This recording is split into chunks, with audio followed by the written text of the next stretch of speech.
because of the California fires. Because Cody lives in LA, and so does their producer, and Cody had to leave his house.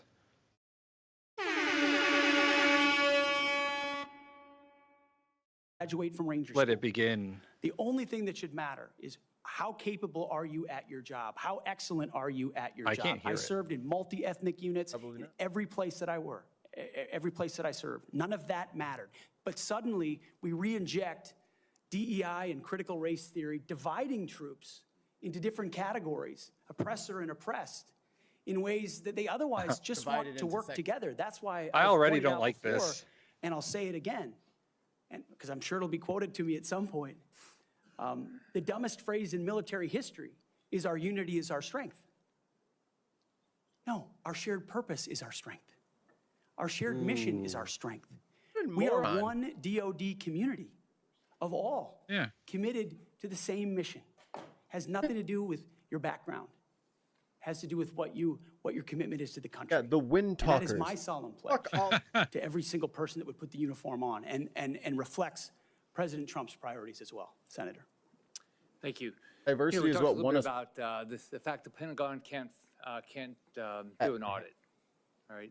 And World War III. Can you talk about The secret World War. I've run big businesses. It's all about accountability. If you want to get an audit done, you can get an audit done. You might get letters saying there's things you have to fix, but it all goes to accountability, and we haven't had it. So can you talk about how you bring accountability to the table, what you've done in the past, and what you're going to do with regard to bringing accountability to the Pentagon? I meant it when I said it in the opening statement, Senator. I know what I don't know. I know I've never run an organization of 3 million people with a budget of $850 billion. But what I do know is that I've led men and women. I've led people. And it's leadership of people and motivation of people and a clear vision of people where you build a team.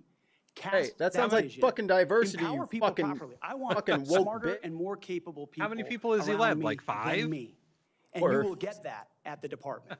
I cast the clear vision, build the plan, work it. We set the metrics, and everyone is held accountable. I know our incoming businessman president believes in accountability. Not a and holding businessman. people accountable. Failed That business. will happen at the Pentagon. I mean, this has been a problem for a long time. Secretary Rumsfeld gave a speech on September 10th, 2001 that's mostly forgotten. But it was about the need for acquisition reform. Hey, cutting Mikey, quick tail quiz. to give to teeth. How many secretaries of warfighters. And then defense did 9/11 Trump have in happened, his and first term? These are problems that have 4. been persistent for a long time, but now we have new threats. Hold on. And we need the urgency counting. of this moment. As you said, Mr. Chairman, the most dangerous moment we've been since the end of the Cold War, and 7. possibly since World War II. The urgency to do everything possible get to under get our the radar. capabilities into the hands of warfighters. Most of them were Emergency acting. Powers Defense Production Act, whatever it takes, and an audit is certainly part of it. One of them Why do lasted you only wanna do 8 this? days. Why do you want to do this job? What drives you? Richard V. Spencer. You have 30 seconds. Spencer? Because I love my country, Senator, and I've dedicated my Got life punched in to the- the warfighters. Different guy. People see me as someone who hosts a morning show He on was a television. senator. But people that really know me know where my heart's at. It's with Booze. the guys in this audience Booze and harassing women, who've had my back, and I've had Down theirs. skirts. We've been allegedly. in some of the darkest and most difficult places Apparently. you can ever be in. You come back a different person. And only by the grace of God am I here before you today So Tim, don't say this out I'm loud. doing this I'm gonna put it job. in our private chat. for them, Okay. Thank for you. all of them. Thank you, for the Mr. president. Hegseth. Senator Warren. Thank you, Mr. Chairman, and Mr. Hegseth, thank you. Thank you for your service. So if you're confirmed as Secretary of Defense, you will oversee our military, including about 250,000 women who currently serve on active duty in the Army, the Navy, the Air Force, That's a the good one. Space Forces, and the Marines. And I Got have the thing. serious Got it. concerns Yeah, that yeah. your behavior toward women disqualifies you from serving in this role. Now, I've been trying to get answers from you for quite some time on this. You haven't wanted to meet or to answer any of my questions, so we'll just have to do it here and dive in. I want to pick up on some of the questions asked by Senators Shaheen and Gillibrand and Hirono, and I just want to make sure we have a list of some of the facts that I think are undisputed. I'm not going to talk about anonymous sources. I'm just going to quote you directly. We've got the video. We've got it in print. So going back to January 2013, you told a Fox News interviewer that women in the military simply couldn't measure up to men in the military, saying that allowing women to serve in combat roles would force the military to lower the bar. You picked up on that same theme in 2015, making remarks on Fox News, referring to women in combat as, quote, it would erode standards. June 2024, you said on Ben Shapiro's podcast, quote, women shouldn't be in combat at all. Oh, she's And nailing then, him of to course, the we've wall. talked about it in 2024. You published a book. An anonymous source. On page 26 of your book, we need moms. That was a but not ghostwriter. in the military, especially in combat units. Page 48 of your book, you claim that women should not be in combat roles because men are distracted by women. And then 10 weeks ago, you appeared on the Sean Ryan show and said, I'm No offense straight to you, up but if just girls saying we deployed, should not have women in combat not roles. interested. Now, Yeah, I right. presume you Focus recall on the making mission, all bruh. these statements? Senator, I'm not familiar with the article you're pointing to in 2013, but it underscores my argument I've got the completely because video. in that 2013 argument, I was talking about standards. So Standards are what it's always been about, Let's not have Senator. this same fight again. Always been about Senate I've quoted standards. you directly. We've got the video. We're happy to show it. Oh, But I wait. want to be clear Show here. it. For 12 Show years, it. you were quite open about Show me your views, clips. and your views were consistently the same. Women are Clips or it didn't inferior happen. soldiers, sailors, Marines, airmen, and guardians. And in case anyone missed the point, and these are your words from 10 weeks ago, women absolutely straight up should not be permitted to serve in combat. And I notice on each of these quotes, those are said without qualification. It's not by how much you can lift or how fast you can run. They don't belong in combat, period. Or your words, boobs. straight up. Boobs. And Smell, you then, smell too good. on November 9th, Give away our position. 2024, just 32 days after your last public They got those new comment smell saying that drones. women absolutely should not be in Like a combat, pink perfume. you declared and that, quote, taps the end. some of our greatest warriors are women, and you support having them serve in combat. Now, that is a very, very big about Oh, her face movie ended. in a very, very short period of time. So help me understand, Mr. Hegseth, what extraordinary event happened in that 32-day period Get it that while it made lasts. you change the Sesame Street. core values you had expressed Is for Sesame the Street still putting on new preceding episodes? 12 years? Watch the old. Oh, Senator, I again, see. Okay. I very much Watching the- appreciate you bringing up my comments from 68. 2013. Well, I was going to because say, public for broadcasting me, is going to be a this thing of the issue past. has always been Fucking- about standards. And unfortunately, because of some of the people that have been in Excuse political me, Mr. power for the last Hegseth, 4 let's years, just stop. Let's just stop. priorities Let's Big just Bird is a stop mess. right there. Damn. Mr. His- Hegseth, have I'm driven quoting decision-making. you. I'm quoting you from the podcast. Women shouldn't be in combat at all. Real quick pause and I'm going to go get Okay. women, they found out, very important, especially when you're countries, because the white men is not their, it's Ah. culturally not their thing to talk, get any information, because they're not allowed to talk. But if you knew anything about the fucking culture, oh, that you should probably say, because women are, they can't a book. Where is the reference to standards that they should be there if they can carry, if they can run? I don't see that at all, Mr. Hegseth. What I see is that there's a 32-day period in which you suddenly have another description about your views of women in the military. And I just want to know what changed in the Yeah, what 32 changed? days that the song you sang is not the song you come in here today to sing. Senator, the concerns I have and the concerns that many have had, especially in ground combat units, is that in pursuit of certain percentages or quotas, standards have been changed. And that makes the combat more No, difficult let me make a for everybody suggestion involved. about what happened in that 32 days. You got a nomination from President Trump. Now, I've heard of deathbed conversions, but this is the first time I've heard of a nomination conversion. And I hope you Damn. understand that many women serving in the military right now might think that if you can convert so rapidly your long-held and aggressively pursued views in just 32 days, that 32 days after you get confirmed, maybe you'll just reverse those views and go back to the old guy who said straight up, women do not belong in combat. Now, Mr. Hegseth, you have written that after they retire, generals should be banned from working for the defense industry for 10 years.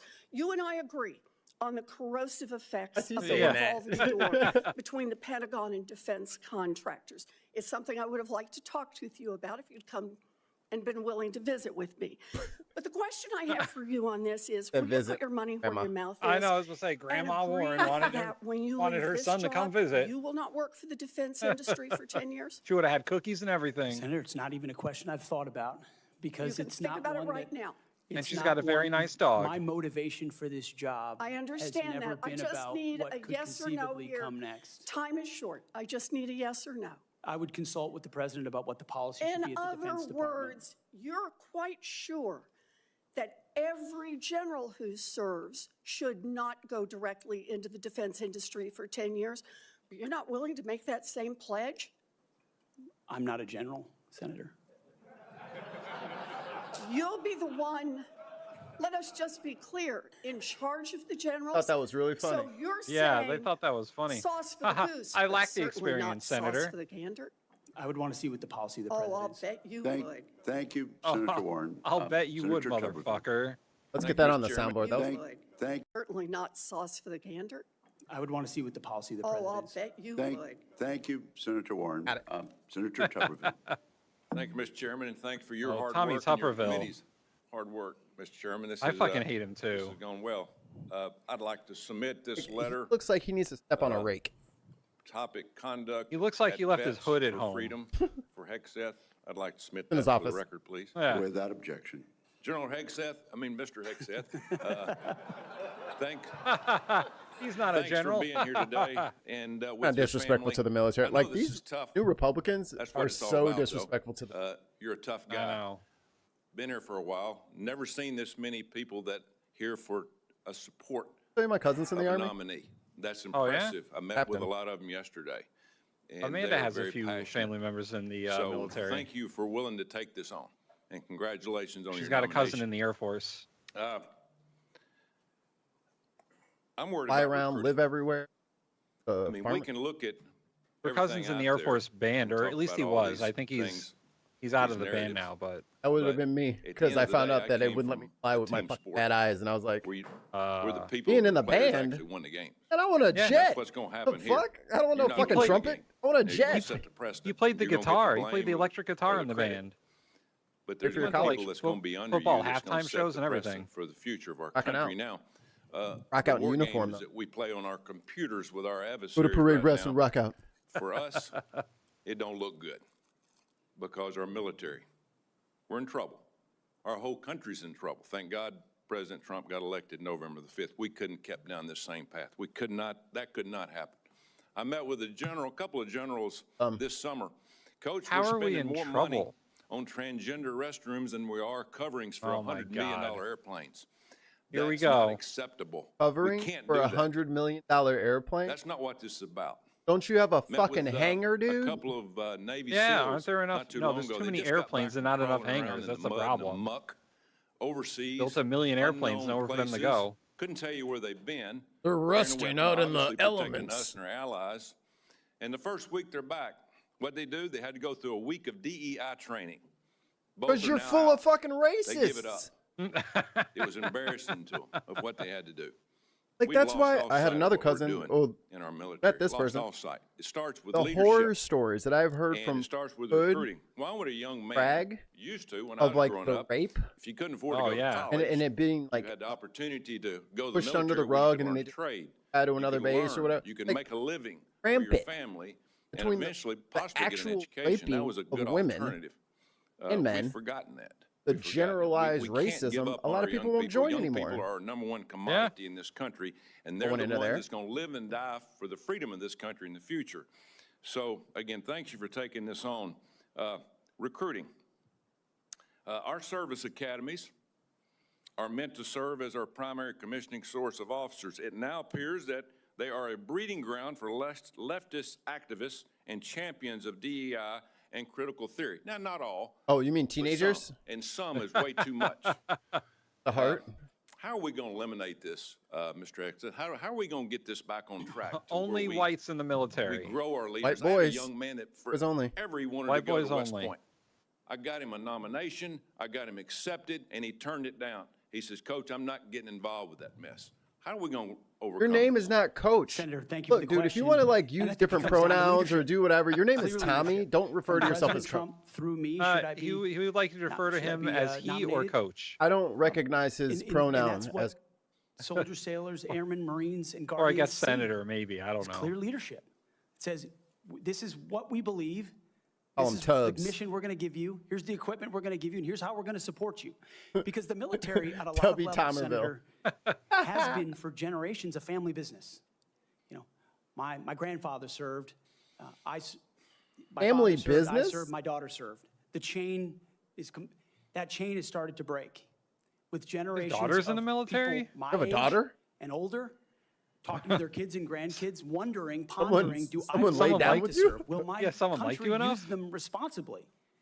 When that kind of doubt is cast, you get serious recruiting problems like we do right now. You get questions about whether I want my son or daughter to follow my path in West Point, which West I've Point. heard multiple times. Would I want I'm Pete mine? Hegseth, and so I you went to have West rip Point. Root and branch the politics and divisive policies out of these institutions, and then focus them on creating and preparing actual future military leadership. West Point traditionally is focused on engineering. Isn't China making And like a rightfully so, drone army? Because in our fighting forces across all services, Like- we like need the with those, best like, and brightest walking minds in engineering, bots in and, addition like, to the military fucking- studies. Oh, yeah, That's they're what I did trying. at No, they're gonna ROTC have at like the Princeton. fucking Military radical science. fucking We AR-15 need more dogs uniformed running at members 50 going miles an back into hour. West Point, The fucking Air Force human Academy, Naval cyborgs coming in Academy like. as a tour to teach with their wisdom of what they've So learned in Pete uniform. Hegseth's large, Instead of large, just more highest civilian rank professors that achieved in came the from the military was same major. left-wing woke universities that they left, and then try to push that into service academies. When that changes, Senator, I truly believe under Would you Donald read- Trump, put that we in will the have a private chat. Let me recruiting read that. renaissance. That sends signals to the world, The to two our be enemies pretending and to our be allies alike, that to America's be betting back. And someone. thankfully, then we have the men and women of our country willing to want to serve. Thank you, and it's about attitude. Progress only, you wanna too. come I in? love your attitude. You've What, got like- to be motivated. You've got to understand that people, they will hook up Or, with you. They or will Windows. understand. I needed another and learn Google under their Chrome, leaders. sorry. Why would you Yeah, I was fight supposed for to a do that. country that you don't love? That's what I keep hearing from a lot of our 'Cause college it's your fucking kids that job, they're getting stupid. they're getting from these woke universities that they go to. Now, and I worked at a lot of them. That is one of the excuses Pete I get from our Hegseth kids. joined Bear We've gotta break Stearns that. before the market no one- collapsed. According to the Pentagon, between 2001 and 2024, the number of civilian employees in the Office of the Secretary of Defense Progress only still watching, even though he's Yeah. stream alive. has nearly doubled from 1,500 to 3,000. Civilians on Joint Chiefs has increased from 191 to almost 1,000. Our military end strength goes down. Our staff numbers are exploding. What are you going to do about that? What are you Senator, gonna we're do? going to address that. We won World War II How? with 7 four-star generals. Today, we have 44 four-star generals. Well, he's got a There's master's an in public inverse policy. relationship between the size of staffs and victory on the battlefield. We don't need more bureaucracy at the top. We need more warfighters empowered at the bottom. So it's going to be my job, working with those that we hire and those inside the administration, to identify those places Tim. where fat can be Yo. cut. How many so wars go have we had since toward the World War lethality. II? Thank you, Senator Tuberville. A lot. Senator Oh, okay. Peters. So Well- could that be why there's Thank more you, Mr. people, Chairman, you know, Mr. Hegseth. Welcome to this being in committee. career fucking, there was more conflicts, dumbass. We have far too much What was our conflict with partisanship fucking in World War our II? country right now. I think it's eating away at the fabric of what has 1812? always made this country great, about bringing people together Ah, the from War all of sorts of 1812. Civil War. The backgrounds, last war we all had was sorts a of Civil War. experiences, and we know No, that It in our was motto together, the as one, Spanish-American we are War. strong. And so we in this committee, and certainly I speak for myself, but I think I speak for many Remember of the my Alamo. colleagues, want to take partisanship out of this proceeding as much as we can. I'm not naive. It's out there. I get it. but we've got to try to take that out. And I want you to know that as a member of this committee, I have voted in a bipartisan way for secretaries of defense. I voted for 2 secretaries of defense when Donald Trump was previously president. Whoa, whoa, whoa. It says We he had is of those 2. We had, I think, Norwegian 5 descent. total Get him out of here. secretaries of defense during that I 4-year don't trust period. Norwegians. We want to keep that in mind. Especially as to what we ones might see in that this drive coming, trucks. administration. But I voted, and we voted by a big margin for those folks as well. But part of that was the process and having an opportunity to get to know the person and understand their qualifications and understand the standards.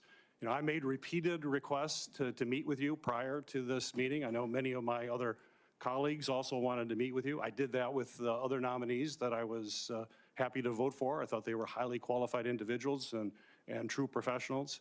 Oh, Hegseth is funded by the Was there a Koch reason you were brothers, or afraid Koch to have brother. one-on-one meetings with some of my colleagues before the hearing? Senator, I know there was a great deal of outreach to multiple offices. Schedules get full. There's a lot going on.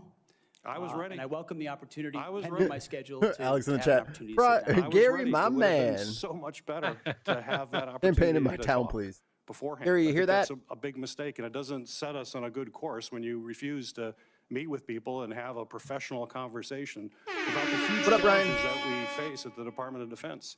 My colleagues, the folks who introduced you and others, the chairman we're has watching mentioned this on a about time delay, by the way. This is not management live. of the DoD Yes, is a it is very concern, delayed. cost overruns, delays on We weapons wanted to see the good stuff. systems. We need strong management at the Department of Defense, first and foremost. We've got to have someone who's going to grab the reins and give the taxpayers value for having the most lethal fighting force in the world that defends freedoms, but we've got to do it in an efficient way. I've heard about the jobs you've had in the past. Let's just talk about qualifications. I know you had 2 previous positions. How many people reported to you in those positions? 5. Senator, at Vets for Freedom, we were a small upstart. Our focus was Upstart. Just the 6. number, working please. on Capitol Hill, going back to the battlefield to Just the support number. warfighters. Just the number, please. We probably had 8 to 10 full-time staff. Oh, I was lots close. of I was volunteers. close. So you had 8. Has there been any other, we've heard about the 2, and certainly there's been a lot of talk about the mismanagement, et cetera, et cetera. I'm just curious. I won't go into that. Just curious. So you had 8 there. What's the largest number of people you've ever supervised or had in an organization in your career? Not 3 million. Senator. No, I don't expect that. No one, very few people have ever had Less that than experience. But 100. How many? Less That's than a straight 100. up question. I think we had over 100 full-time staff at Concerned I've Veterans. done that. That's for America. I've been the roughly, with manager of over thousands 100 people. volunteers. I've 100 I was done also a that. headquarters company commander, Oh, which would man. have been Okay, that's fine. a couple of Yes, hundred. I was right again. Nothing remotely near the size of the Well, Defense I Department. said I less would than acknowledge 100, that. but I was still Not right. remotely Right. near even a medium-sized Right. company in America, let alone a big company in America, especially a major corporation. And we're hiring you to be the CEO of one of the most complex, largest organizations in the world. We're the board of directors here. I don't know of any corporate board of directors that would hire a CEO for a major company if they came and said, you know, I supervised 100 people before. They'd ask you, well, what kind of experiences you had? We need innovation. Can you give me an experience or your actual experience of driving innovation in an organization? Give me an example of where you have done Oh that. my goodness, Senator, absolutely. At Concerned Veterans for America, we created the Fixing Veterans Healthcare Task Force, a bipartisan task force that never been done before to create policy, to drive policy change on Capitol Hill that organizations fought ferociously against. We got the VA Accountability Act passed and the Mission Act Concerned passed Veterans for in a way that a America was funded by the nonprofit Koch of our brothers. size Right, veterans okay. organization We appreciate has it. never done. And Thank it's you. testified in all the letters Thank that we you. put forward to the committee, which are on the Okay, record. I have limited time. Thank you for that. Give me an example of where you've driven down cost. Yeah. I've heard There we go. examples that Senator Blumenthal gave. The cost was a real problem for you in your 50-person organization that you actually raised a lot less than what you actually spent. Did you drive costs down? If in a 50-person organization, let me tell you, we've got to drive costs down dramatically in an organization of 3 million people and hundreds of billions of dollars. You don't have that experience that you can talk about. You can't do that. To me, this is or acquisition reform. What would you be Acquisition talking reform, about if you bring started that up. talking right now? Have you had experience in acquisition reform? I've written about and studied on acquisition reform. Have you for quite actually some done time. it? Because what we need in the hands of our warfighters better change because we're not doing it well right now. It better. And Better we need what? people who have experience actually doing that. You know, you talk about standards. Again, I'm going to go back to CEO of the most complex organization in the world. I Really? don't think there's a board of directors in America that would hire you as a CEO with the kind of experience you have on your resume. You talk about standards. You talk about raising or low, that we have a problem of standards in the DOD, and we have to raise standards for the men and women who serve. Do you think that the way to raise the minimum standards of the people who serve us is to lower the standards for the Secretary of Defense, that we have someone who has never managed an organization more than 100 Get him, Gary. people is going to come in and manage this incredibly important organization and do it with the professionalism and has no experience that they can tell us that they have actually done that? I have real problems with that. This is not about other issues that are brought up. They're all very important. I'm just about trying to get things done, managing efficiently, and having the best people who And have you stay demonstrated sober that in a enough large to manage organization. 3 billion And I'm people. sorry, but I don't see that in your background. There are a lot of other things you can do very well. You're a capable person, but you have not convinced me that you're able to take on this tremendous responsibility with a complex organization and having little or no significant management experience. Senator, I'm Relevant grateful to be hired by one of experience. the most successful CEOs in American history, should I be confirmed. That's Mr. not a- Talking about Hegseth, Trump? Yeah, that's it not a seems to fucking- me that not a you've clapping- supervised far more people That than Napoleon the average Dynamite back United there? States Senator Oh. supervises typically. Is that Napoleon? No, it's not Napoleon. They're giggling about something. Looking over I missed the- what they were The giggling guy- about. the guy in the back. I was like, Oh. People than the average United States Senator supervises typically. Wait, what did he say? Oh, It seems to me that you've supervised far more people than the average United States Senator supervises typically. oh, giggles. Giggles, giggles. I'm so sick of old people. You old, I love you. But these old people on TV, I hate all of them. And Except for former governors, Mr. Chairman. Senator Mullen, I understand you are yielding back your time and do not wish to ask questions. Trying to find out what his MOS I was was. misinformed. Am I? Senator Mullen, okay. it's recognized. What his job in the military was. Got me totally off guard there. That tells you a lot. say. So, Yeah, this and that's for the record, worrying. signatures by 32 members of the House of Representatives who are veterans. The signatures call on the Senate to honor the constitutional duty of advise and consent by conducting a fair, thorough confirmation process that evaluates his nomination solely on the substance and merits. All I see is that he His was distinguished platoon military leader. service, academic credentials, and a bold vision for revitalizing the national defense. I ask unanimous consent to enter And into the record. that's Without kinda it. objection.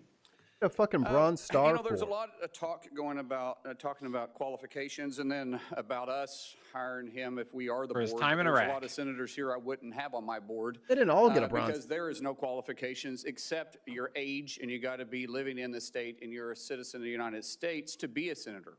Other than the fact we got to convince a lot of people to vote for us. And then when we start talking about qualifications, for if you're qualified. This might piss a whole bunch of people off, but I'm going to go ahead and pause it so I can. Careful who you.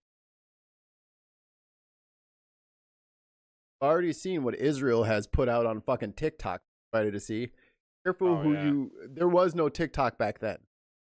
So just because it wasn't on tape doesn't mean it didn't happen. Everybody that deployed wasn't, and let me help these Iraqis, Afghanis, gird their loins so they can fight off these terrorists. Not everybody was doing that. Careful. For it. Could the chairman tell me what the qualifications the are worst for the name ever. Secretary of Defense?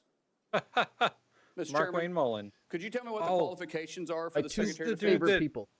This is the dude that got in the fight with I'd that be happy, union leader. Yeah, they were I'll screaming. read For it. you to do that. Yeah, yeah. let me read it for you because I Googled I it. was getting some advice from I my understand second that. in command. Yeah, Yeah, but smile, I'm just making a point because there's a lot about qualifications. Damn, and I son. think it's so hypocritical of senators, especially on the other side of the aisle, be talking about his qualifications, not being able to lead the secretary or be the Secretary of Defense. He doesn't and know yet what he's talking your about. qualifications aren't any better. You guys aren't any more qualified to be the senator than I'm They're not qualified trying to the be senator, except Secretary we're of lucky Defense. enough to be That's here. a non. But let me read. It's a non sequitur. He just switched the words though. Check this out. Check it out. And yet your qualifications aren't any better. You guys aren't any more qualified to be the senator than I'm qualified to be the senator, except we're lucky enough to be here. But let me read That's you not what what we're the talking about. qualifications That's of not the what we're talking Secretary about, bro. of Defense is. Because I Googled None of them it, are Secretary of went through a lot Defense. of different sites, and really it's hard to see. But in general, the U.S. Secretary of Defense position is filled by a civilian. That's it.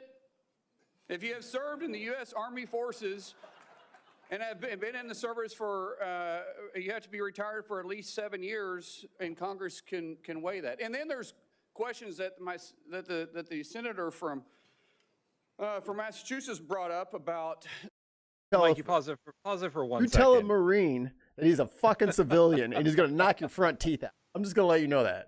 The current Secretary of Defense, Austin Lloyd. Here are his qualifications. It's the black guy.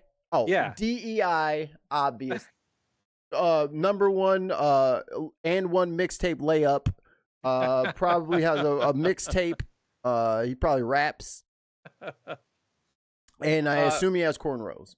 So he is U.S. Special Forces in Iraq, Multinational Corps in Iraq, Airborne, 10th Mountain Division, Airborne 82nd Division, 505 Parachute Infantry Regiment. I was about to say those are the jumpers, the guys who all the 82nd Airborne. They have wings on it because they all have to go through jump. The highest rank he achieved in the military was general. There's too many fucking generals, dog. He served in Afghanistan, Iraq, and Operation Inherent Resolve. I don't know what that is. And he also commanded the U.S. Central Command. So Pete Hegseth doesn't have like a quarter of those qualifications. So it says here, Operation Inherent Resolve, OIR, is a military operation by the United States to fight the Islamic Iraq in. The operation was also included. So, like, you know, the current Secretary of Defense did it all. At least in like modern American wars. That started in 20. Yeah. Just saying this. Oh, there's a whole fucking military website. Yeah. I'll drop it in the chat if you guys want.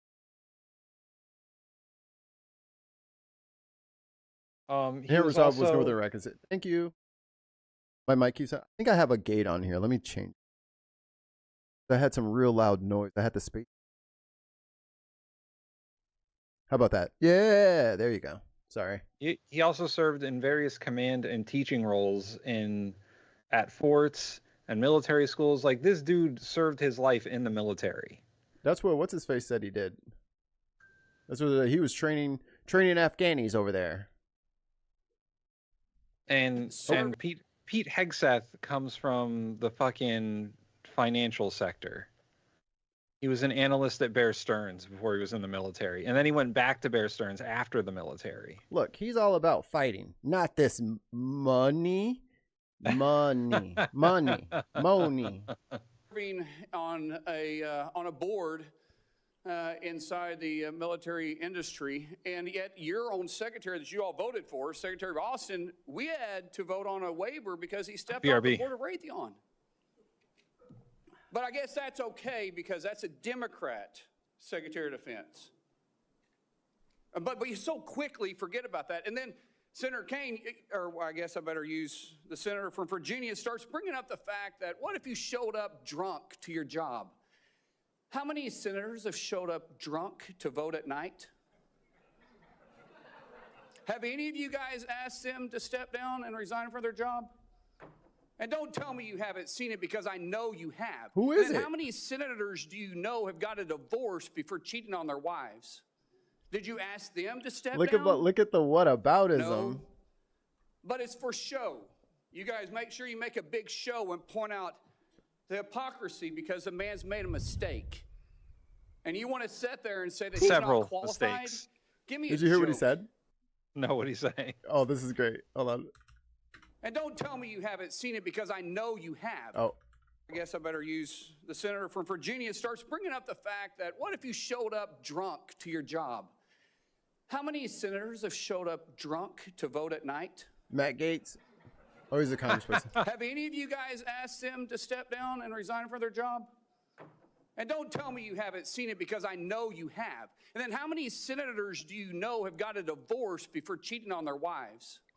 Did you ask them to step down? Is this dude airing out the No. Senate's like dirty laundry? I love What's going it. on over here? I love it. You guys make sure you make a big show and point out the hypocrisy because the man's made a mistake. Dude, And he you wanna made sit there and say that he's not 186 qualified? mistakes. Give me a joke. I mean, it is so ridiculous that you guys hold yourself That's at a this higher pattern. standard and you forget you got a big plank in your eye. They're supposed We've to. all made mistakes. Your job I've is made advising mistakes. And Jennifer, consent. thank you for loving him through that mistake.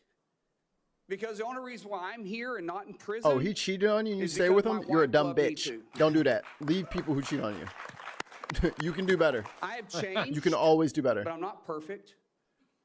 But I found somebody that thought I was perfect. No one And for fucking whatever cares, reason, brother. You love Pete, and I don't know why. Ask him a question.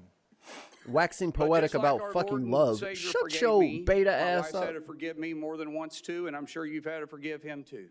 And so thank you. So before I go down this rabbit hole again, Bro, tell me you're something from about fucking your wife that you Oklahoma. love. She's the smartest, most capable, loving, humble, honest person I've ever met. Gullible. Too trusting. In addition to empathetic. being incredibly beautiful. Progress only. You may now kiss the interviewee, Mr. Mullen. Don't forget about your kids. I'm supposed to talk about my kids? No, well, she's also the mother. Oh, an amazing mother. Are you of our coaching blended the family witness? Of 7 kids, Brother, I'm all pulling of you which as love long. her. I'm trying to help Are you here. coaching the witness? You're supposed to be asking him real questions, and you're like, no, Do no, you no. believe Talk about your kids. That you're going to be running the secretary or the You know we can Department hear of Defense you, by yourself? Mark Wayne. Senator, absolutely not. I just realized something. If his name was Bruce Wayne Mullen, he would be the coolest senator. But it's Mark Wayne Mullen. Yes. If his first name was Bruce Wayne, one word, this motherfucker's That would be badass. so great. I tried to name Kira Batman, but my wife fucking vetoed it. And she vetoed Goku. Oh man, Goku's a great name. I'm like, dude, everybody would love her if her name was Goku. Everybody would. She'd be the king, she'd be Earth's champion. As President Trump is assembling his cabinet, I look forward and already am in the process of building Abuser's one of the best apology possible track. teams You're right. You can imagine with decades and decades of experience. Throughout all of my outside black of the eyes Pentagon, I've given her, driving she's innovation, always come back to me. And not a excellence, and also fucking inside the building, knowing how accolade. to make it happen. Yes, sir. Don't touch her. And your Control your body. organizations that you did have the privilege of running, did you have a board that you? In both organizations, we had a board. Yes. Okay, and For your what- 6 what people, did you had a do with board? that board? What kind Yeah, of right. decisions did you make with them? None. Those boards provided oversight.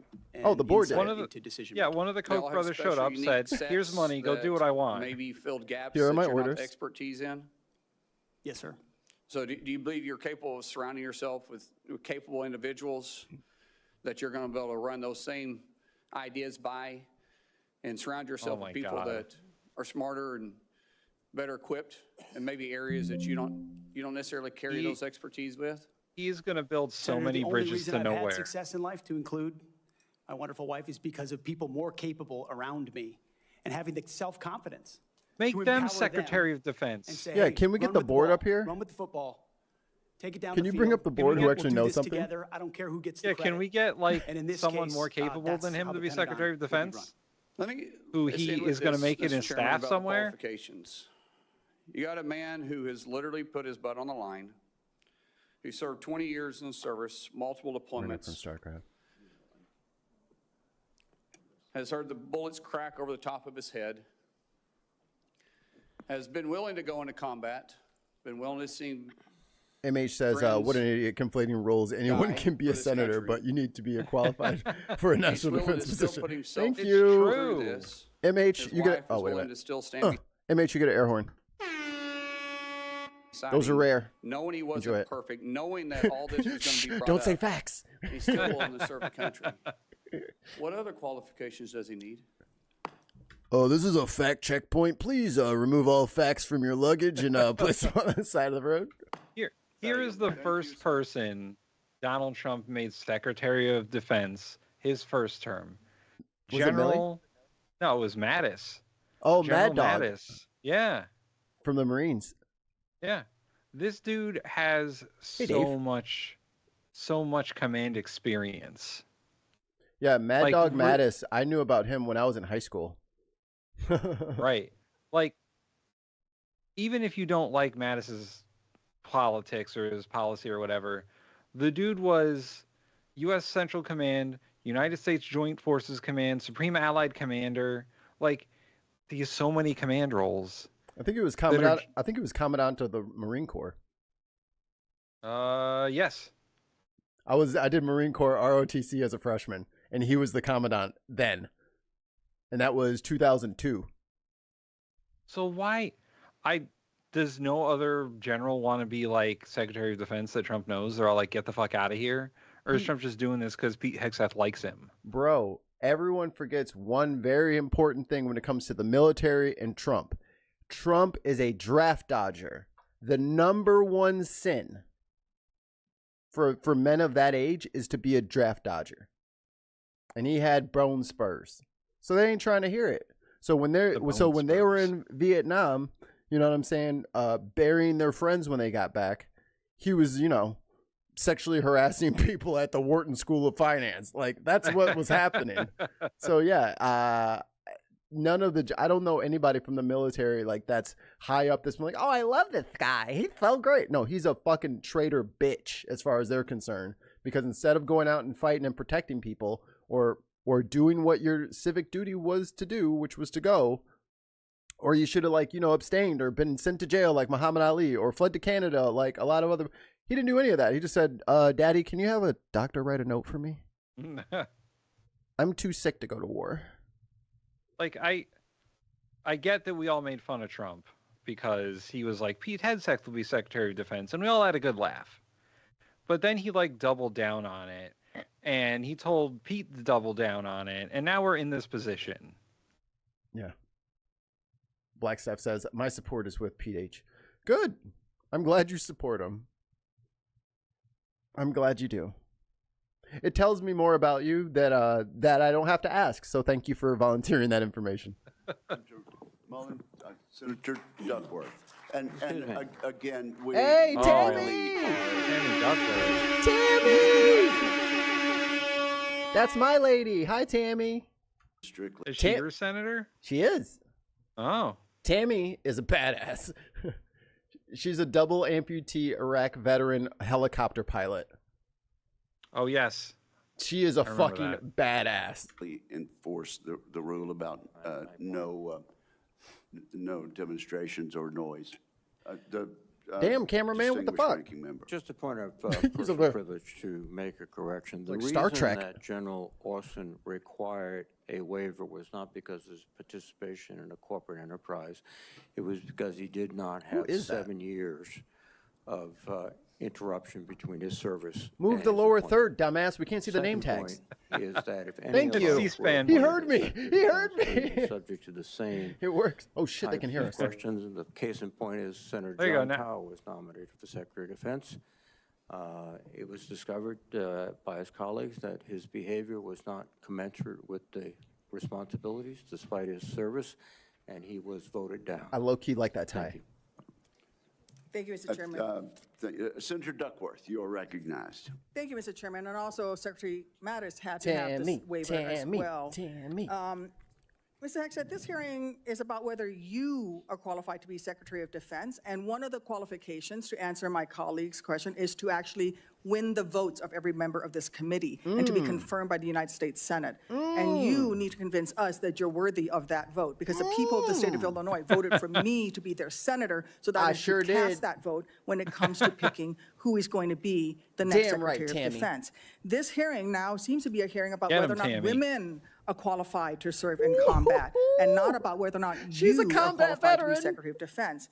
And let me just say that the American people need a SecDef who's ready to lead on day one. You are not that person.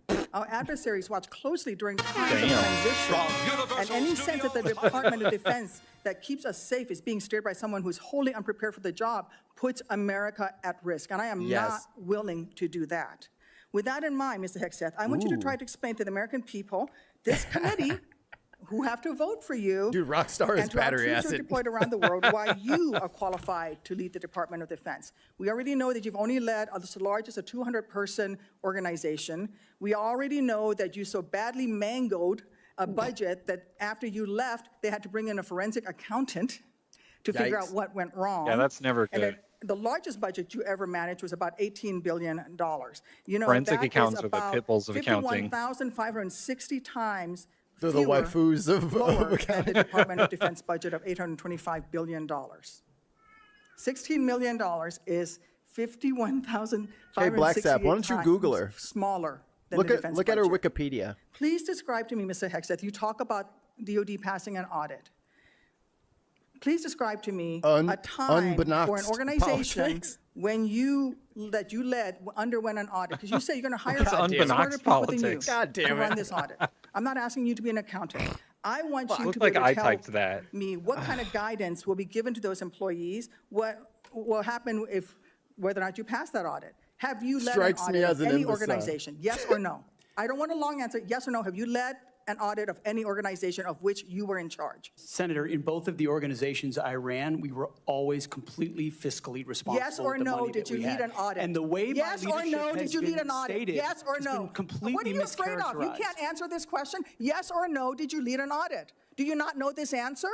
Senator, every Yes or part no? of my leadership Yes of these or no? organizations Yes has or been no, did you lead an audit? misrepresented I will from take top that as to a no. bottom. What were the findings? So there were no findings because you've never led an audit. What guidance did you give the auditors? None, because you've never led an audit. Nobody expects you to be an accountant, Mr. Hegseth. What we expect is for you to understand the complexity of this Pentagon No, but he budget was process treasurer that of an is organization. He absolutely should know what an audit necessary is. to outfit Yeah. our warfighters. Look, the Secretary of Defense is required to make quick decisions every single day that, well, with high-level information that's being provided for them. A Secretary of Defense has to have breadth and depth of knowledge. was the Right treasurer now, I am for concerned that Veterans you for have Freedom. neither. Mr. Hegseth, what that the Koch is brothers one, or that was the the highest CDF? level of international negotiations that you have the engaged Koch in, that brothers you've was led the- in? Because was the a Secretary of different Defense one. does lead international security negotiations. But There are his three job was main ones that responding to the Secretary of Defense FEC leads and as treasurer signs. of the Can you name organization. at least one of them? Could you repeat the question, Senator? Sure. What is the highest One air horn in the chat for Billy. What's up, Billy? level of international security agreement that you have led? And can you name some that the Secretary of Defense would lead? There's three main ones. Yeah. Do you know? I have not been involved in international security arrangements because I have not been in government other Okay. than serving in the military. So my job has been to. So no, the lead answer is the no. true. Can He's you a name private just sector the boy. three main ones that the Talking Secretary of about Defense defense signs? arrangements, I mean, NATO might be one that you're. Like, I didn't enlist, but I know enough military people, and I had like Mage, and I had Master Gunny, and I had Master Sergeant Burt, and Sergeant Pelletieri, and I had all these people. If I ever answered any of them like this, they would eat my face. Like, he's supposed to be the military dude. You're supposed to be direct. Stop Yeah, but obfuscating. he's not. He's a pundit. He's a Fox News pundit. He knows how to avoid questions, answering questions. Yeah. Crazy. You're referring to? Status of Forces Agreement would be one of them. Status of Forces Agreement. I've been a part of teaching So- about Status of Forces Agreements. But you don't inside remember to mention Afghanistan. it? Ooh. You're not qualified, Mr. Hegseth. You're not qualified. You talk about repairing our defense industrial complex. You're not qualified to that. You could do acquisition and cross-servicing agreements, which essentially are security agreements. You can't even mention that. You've done none of those. You talked about the Indo-Pacific a little bit, and I'm glad that you mention it. Can you name the importance of at least one of the nations in the ASEAN, and what type of agreement we have with at least one of Indonesia. those nations? And how many nations are in ASEAN, by the way? I couldn't tell you the exact No, you amount of could. nations in that, Jesus, but I know dude, we you have should have allies known in that South one. Korea and Japan and in AUKUS with Australia, trying to work Okay. on submarines with them. Mr. and data Hegseth, transfers none with of those them. countries We are have in allies ASEAN. across. None of those Oh, three damn. countries that you've mentioned are in ASEAN. I suggest you do a little homework before you prepare for these types of negotiations. Listen, problems, big fella. Mr. Hegseth, this is, She fucking got him. we ask our didn't troops know to any go of into them. harm's way all the time. We ask them to go into harm's way. And this behind me It's a copy of the Soldier's Creed, a copy that usually hangs over my desk here in the Senate, and you should be familiar with it. It's the same copy that hung over my desk at Walter Reed every single day that I woke up and fought my way back because I wanted to go back and serve next to my Tammy buddies and Duckworth save might my end life. up on Vox. This same copy, these words, I repeated Just over for and this. over and over again. So she had 2 daughters, and she used IVF because of her injuries and stuff like that. It damaged her reproductive organs, and so they had to use IVF. And then they started like making fun of IVF or something. Like, she's like, question, and then like it's so funny how many times people step on their own dick while she's in the room. Like, there shouldn't be any women in combat, and then here she comes walking. Like, dude, you can't. They can't help themselves. And let me read out 2 things to you. Oh, and Billy, that is my senator, goddammit. That's my lady. That's why I'm the way I am. That's how we roll in Illinois, goddammit. 2 sentences. I will always place the mission first, and I am disciplined, physically and mentally tough, trained and proficient in my warrior task. Mr. Hegseth, our troops follow these words every single day, and they man up and they pack their rucksacks and they go to war. And they deserve a leader who can lead them, not a leader who wants to lower the standards for himself or raising the standards for other people. And by the way, this cameraman our is on troops something. already meet the standards. We ask Why is he so troops to man shaky? that ship, fight that fire, Oh, fly man, the that helicopter C-SPAN until their very last They need breath. more And they money. do that C-SPAN needs more every money. No, Congress is getting hit with photon torpedoes at the time. single day. The Star They Trek cannot shaky be cam. led Oh my by God. someone who's not competent to do the job. Shields How can up. we ask these warriors to train and perform the Red alert. absolute highest standards when you are asking us to lower the standards to make you the Secretary of Defense simply because you are buddies with our president-elect? And by the way, he has filed for bankruptcy 6 times. I'm not quite sure he's the kind of CEO you want to refer to as a successful businessman. No. He's Let a me make very it clear. smart businessman. He used the bankruptcy laws to his You can't seem to advantage. grasp that there is no U.S. military as we know it without the incredible women that we serve. Women who've earned their place in their units. You have not earned your place as Secretary of Defense. You say He's you a care about DEI keeping our armed hire. forces strong. He's a and that you DEI like appointment. That our armed forces are meritocracy. He's more of a Then let's not lower crony the than standards for anything you. else. You, sir, are a no-go at this station. Thank you, Senator Duckworth. This I would is to like submit for the crony record, nepotism at its best. A letter submitted by Mr. Let me Brian Mayer. let me address something real quick. Let's see here. Let me scroll up a little bit. Sorry, guys. Give me 1 second. Starting off with insults. What an intellect she must have. Let me scroll back down. What is this? A Trump bashing opportunity by Duckface? Insults, Duckface. Okay. Harriet, that says anyone who would claim that Pete mismanaged funds at Vets for Freedom is ignorant of the facts. Without objection, it will be admitted to the record. Senator I object. I object. Why isn't anyone Thank objecting? you, Chairman Wicker, and congrats on your chairmanship of this committee. I want to thank you for your leadership and your Oh, handling yeah, of this kiss the today. I think chairman's you're doing ass. a great job. Oh, wait. I got a thing for that.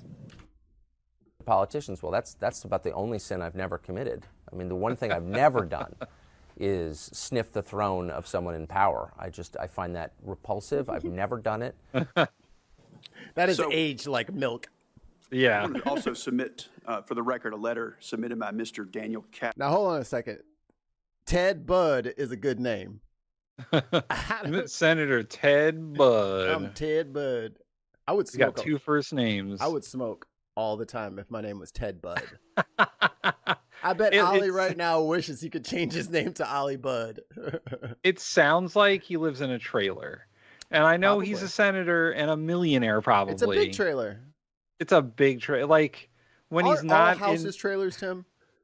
when he's back in North Carolina, like he's wearing like a stained T-shirt and some like jean shorts. The fucking let me find a culturally appropriate way of saying that now, because like the first 3 things, like the A tank top, you know, the undershirt. I almost called it like 3 things. I was like, oh shit, all of those are bad now. I forgot. Yeah, you can't say those things. Yeah. Well, I mean you can, but Yeah, but then you know, you're you'll just be part of the problem. I'll just be an Elon Musk out here. Catlin, Yeah. the former operations manager at Vets for Freedom. But Mr. he's Catlin's dressed very letter sharply states that for Mr. Hegseth and being Mr. named Ted Catlin Butt. conducted weekly meetings. You're just jealous that your trailer can't move because your house ain't nothing but a trailer with no wheels. To meticulously review every dollar that the organization spent. Pete's hands-on approach and dedication to financial responsibility ensured that Vets for Freedom operated within its budget. Mr. Catlin's letters also states that Pete treated his staff with the utmost respect, regardless of race or gender. So I ask unanimous consent to enter this into the record, Mr. Chairman. Without objection, so ordered. Thank you. Mr. Hegseth, Objection. congratulations on your nomination. Thanks for appearing before the committee today. A for I there enjoyed you go. meeting you in my office before Christmas, and I've enjoyed our friendship before that. You know, you stated in your advanced policy questions that the American people need to be informed, engaged, and inspired.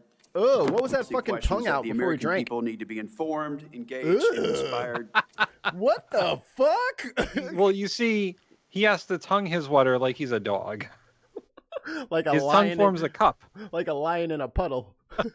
Advanced policy questions that the American people need to be informed, engaged, and inspired to join our military. He just needed water I around his wholeheartedly tongue. agree with that. He just sticks We his also have tongue a in the, problem, submerges it in the water. Though, with obesity and falling His whole academic face standards. goes in the It's very cup. concerning. We've talked about that before. So if confirmed, how would you approach increasing the number of Americans eligible to serve in the military, but without lowering standards? Raise the age to 65. Senator, I think there are already, to the credit of, I believe, the Army and Say other draft. services have now caught up to that, which have piloted programs that have had some Yeah, success. say draft. That have allowed young Americans who want to serve in the military but can't necessarily pass the ASVAB or pass the APFT to get into basic training. the ASVAB isn't an even a opportunity to test. get It's caught a up, placement test. preparatory Like, where class. should we put you?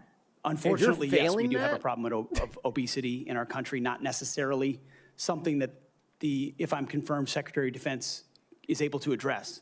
But I do think leading from the front matters. I do think having a Secretary of Defense you hear that an answer? will go out and I do didn't hear an PT with the answer. troops matters. That has been out there and done that before, and hopefully that's a motivating factor for young people. But the reality of obesity Yeah, and progress only. Maybe we should give the kids criminal food at school backgrounds and medical problems instead of have plastic long that will been an keep issue them of fed until they recruitment get in home. America, unfortunately. Put food for free changed that, is the that they perception don't of have to pay military for, service so they don't get because lunch of the debt. condition of the services, and frankly, because of, in some ways, the way our schools don't teach young people to love the country anymore. And if you don't love the country, why do you want to serve that country? That's a deeper The problem. schools aren't for But all of those things indoctrinating need you to be into addressed to fucking provide recruiting, America. and obesity is Tim, yes, certainly they part of it. are. Thank you for that. So I've had multiple conversations. Mikey, I can't young wait for folks back prayer North in school Carolina, again. Young men, young women. I've been waiting. And we get to meet a lot of them. But, you know, I hear from some of these folks who I encourage to join the military. They say that they're concerned that it's Thought I become could do it vertical, politicized. but it's not working. And if confirmed, would you commit to working with my office to address the military recruiting crisis and ensuring the military is focused on warfighting? Senator, absolutely. Number one, from day one, with a mandate from the Commander-in-Chief, who received that mandate when Americans spoke out loudly and said, we want peace through strength, we want America first foreign policy, and we don't want political ideology driving decisions inside our Defense Department. That was clear. It's an infection that the American people are acutely aware of, which the men and women in this room have lived firsthand. I've lived it firsthand. And that's why it will be a priority. And I truly believe, and I'm humbled by this, the response we've already seen from young men and women who've decided to join the military when they had said, I wasn't going to. But seeing a Commander-in-Chief, Donald Trump, reassured them. Seeing the possibility, if confirmed, of a Secretary of Defense that would have their back reassured them. And so in the first couple of months after President Trump's election, we have already seen, the numbers are there, a recruiting surge in all the services that I would welcome the opportunity to continue. And it's humbling to think that families across this country would have confidence in us to deliver for You want to their get some young money for men and women. college? There's no more I know there's no important outlook task. on getting a real job. So do you want to shifting gears a bit, I want to hear get some of your blown the thoughts fuck on up? the growing fighter aircraft You can get a capacity gap Charger. with China and Yeah, what I this agree with means for progress potential only. We need fight some in sort the of new Pacific. GI Bill. That's what So we if need. confirmed, For sure. what policy recommendations will you make to the president Homeless on Greenlanders. procurement Trident. and maintenance of fourth and fifth generation fighters while we continue to research and develop sixth-generation and collaborative combat. Oh, wait, where's aircraft. Triton's button? Here it is. Senator, that's a very Yeah, Triton has his own button. one that I've been looking at a great deal. A lot of it, just to be clear, involves classifications and understanding precisely cost and capabilities, including capabilities of enemy systems, both not just fourth and fifth, but potential sixth generation, which we've already seen a prototype released from the Chinese. That's a dangerous development, considering at least the publicly understood condition of NGAD, which I look forward to the opportunity to looking underneath the hood on that. But ensuring fourth and fifth are capable he has no idea. And upgraded as necessary will be a part of our contingency. But when you look at what's happening in the Indo-Pacific, say operability, range is going to matter because it's such a large battle space. That will all factor in decisions that are made. And that's where that little blurb at the bottom pretty much sums them up pretty good. Yeah. That I didn't work at Lockheed. The Koch brothers paid for. Or any number of, pick a defense contractor. I didn't mean to point one out in particular. Pick any. I don't have a special interest in any particular system or any particular company or any particular narrative. I want to know what works. I want to know what defeats our enemies. He's not a venture anything. Safe, he was an analyst at Bear Stearns, and then the Koch brothers paid for him to have an advocacy group. And I want to invest in it. And I know then that's he was the view a that Fox President News Trump has host. as well.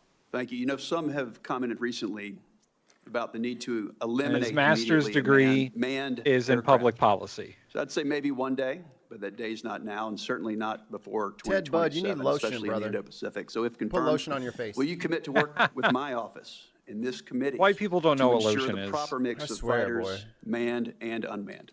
I look forward to working with you on that, Senator, because always smells unmanned like a fucking will fruit be basket every time a she walks very down the stairs. important part of the way future wars are fought. Well, I'll say white Just men the don't idea know of what lotion survivability is. for a Or human washing being their legs, drives apparently. cost and time in ways that unmanned systems do not. That's a But weird I look one forward that to I don't that get. conversation. Thank you. Why wouldn't you wash your legs? You're already in Senator there. Budd. I now I wash my legs all the recognize time. Senator Reid for a unanimous consent request. Mr. Chairman, I would It's ask part of- unanimous it's part of consent your that two body. letters be submitted for the record. One letter signed by numerous organizations, including the Government Accountability Project, the other signed by several organizations, including Mr. Reid, I'm going to need you to speak the fuck up or get off the stage. Without objection, Pull your mic so closer. ordered. Now, Senator Kelly, Dexter, get out of here. Go, Cat. Go. Senator Rosen got here after the gavel went down. Do you really want to go ahead of her? I am going to defer to my good friend and colleague, Senator Rosen, That from is the a really great good, state of Nevada. Really good decision. Senator Rosen, you are recognized. And thank you, Senator Kelly. Is she I on owe you one. Facebook? Thank you, Chairman Wicker, Ranking Yo, Member yo, Reid, yo, for yo, yo. holding Look at this her screen hearing. over there. Hold on, And Mr. wait, hold on. Are you on Facebook? Oh, Hey, damn, she is on Facebook. what you doing on Facebook? Chairman Wicker, Ranking You Member busy Reid, right for holding now. this Get off of hearing.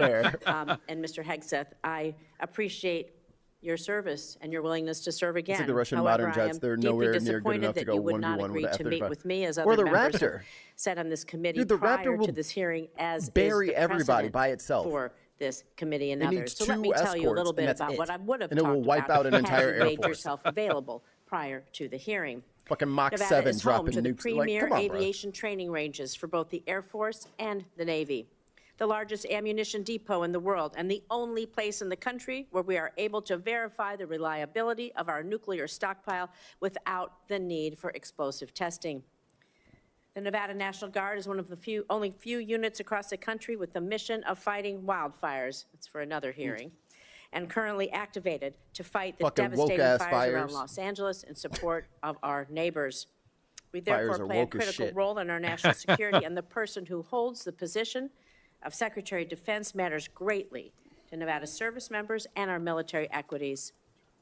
But every single person who serves in the military, we've talked about, my colleagues, esteemed colleagues, have talked about recruitment and retention. One day, they will become a veteran. So my veterans and the folks who are serving active duty now are concerned about what you think. DOD does not have jurisdiction over Nevada's 200,000 plus veterans, but I am interested in your views about the service members once they've transitioned out of the military, given the influence you would have while they're in service. Whoa, if confirmed. transitioned? In 2019, on a segment of Fox and Friends, you said that Veteran service organizations, VSOs, I'm going to quote, encourage veterans to apply for every government benefit they can ever get after they leave the service. You stated you don't want to, Oh, I missed it. We're 30 minutes past the hour. Please like the video, subscribe, all that good stuff, and we're back. quote, be dependent on government assistance from the VA based on injuries or illnesses that might have arisen from your military service. So I'm just going to ask you a few yes or no questions about veterans, understanding you don't have jurisdiction, but this is important to our morale, it's important to our recruitment, and is important to our retention, and it is important to how we Her respect necklace is catching my eye. others in this country. It's So, very yes or very no, colorful. Please. Do you believe very that VSOs cool. are I wrong want to see what they all are. support veterans in obtaining the benefits that they have rightfully earned and deserved when they signed that line like you did for your service? Senator, yes or veterans no, please. deserve the benefits they've earned. I have been in many battles with traditional So veteran you would service agree that organizations over differences of opinion about how to deliver those So services, yes or including no? Veterans Do you believe Choice. VSOs are wrong? Veterans Choice. VSOs is a very broad term. We were a VSO also, ma'am. But So some of those should they services be took able a to traditionally obtain, should they be able to bureaucratic help approach. the veterans obtain the benefits that they have earned? Yes or no? Should anyone be able to help? Every veteran should have Fine, rapid thank you. access to Do you all the believe that benefits that veterans they've should earned. be ashamed for Absolutely. having sought and obtained the benefits that they have earned? Do you think veterans should be ashamed to seek out benefits? Senator, I think Yes or we no? should be ashamed as a nation of the amount of veterans that commit You think suicide veterans because should they Answer hit the a brick fucking wall. question. They commit Yeah, bro. suicide because This they is hit not the brick deflecting. wall Sir, of the I'm going to bureaucracy move of on. the I'm going to VA. take that And as the a reformers yes. are not courage enough. How about veterans who suffer lasting Take it on. injuries or illnesses due to their military service? Like Do you Tammy. do you think they deserve our support and assistance? I mean, your answers to these, they're too broad. People want to know, are you willing to support our veterans organizations that will help our veterans get every damn thing that they deserve because they signed on the dotted line to keep us safe, just like you did? I respect that. Will you? Senator, with all due humility, I don't know that there's anyone in this room over the last 20 years that have worked harder to ensure that our veterans are taken care of. It has been a Wow. passion of my life Dependent on the alongside with so many on this Wow. dais He said, "I'm to the make GOAT." sure that veterans receive, and it is a recruiting crisis. But you've When said that veterans veterans are are not treated dependent well, on the government. they don't You've want said their veterans are sons and daughters dependent to on the join. government. Do you believe that veterans getting these benefits are dependent on the government? Or do you believe it's a benefit they've earned and deserved through their service? It's a Are they benefit they've dependent? earned Then- and a hand up to But the these are next your chapter of their words life. then. So you have again Absolutely. changed your position.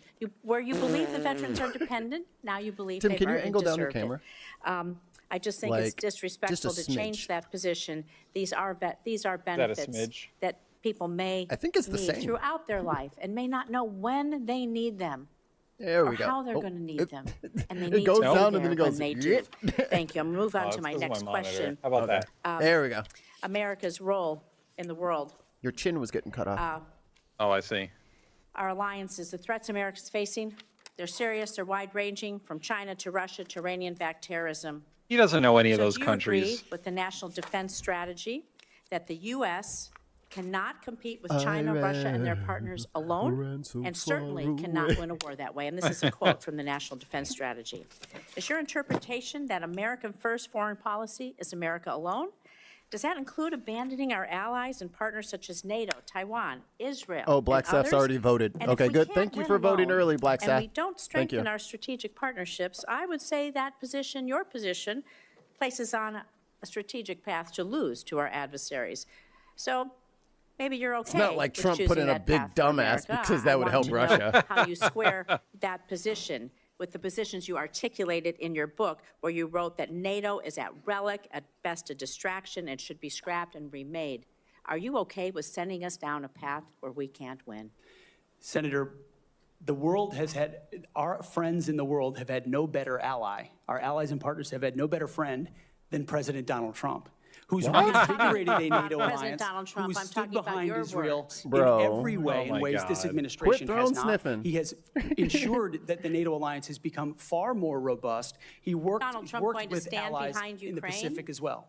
Is Donald Trump going to stand behind Ukraine? Are you going Only to if stand they behind give me Ukraine? Hunter You say he's the Biden's strongest laptop. president. President-elect Trump said he will end the war in Ukraine before he takes office. Okay, so less than a week before he's inaugurated, to the best of your knowledge. Do you have knowledge of a plan that he's going to use to rapidly end the Concepts war of a with plan. Ukraine? Do you believe it's feasible, that it does not make unacceptable concessions to Vladimir Putin, who is a brutal dictator?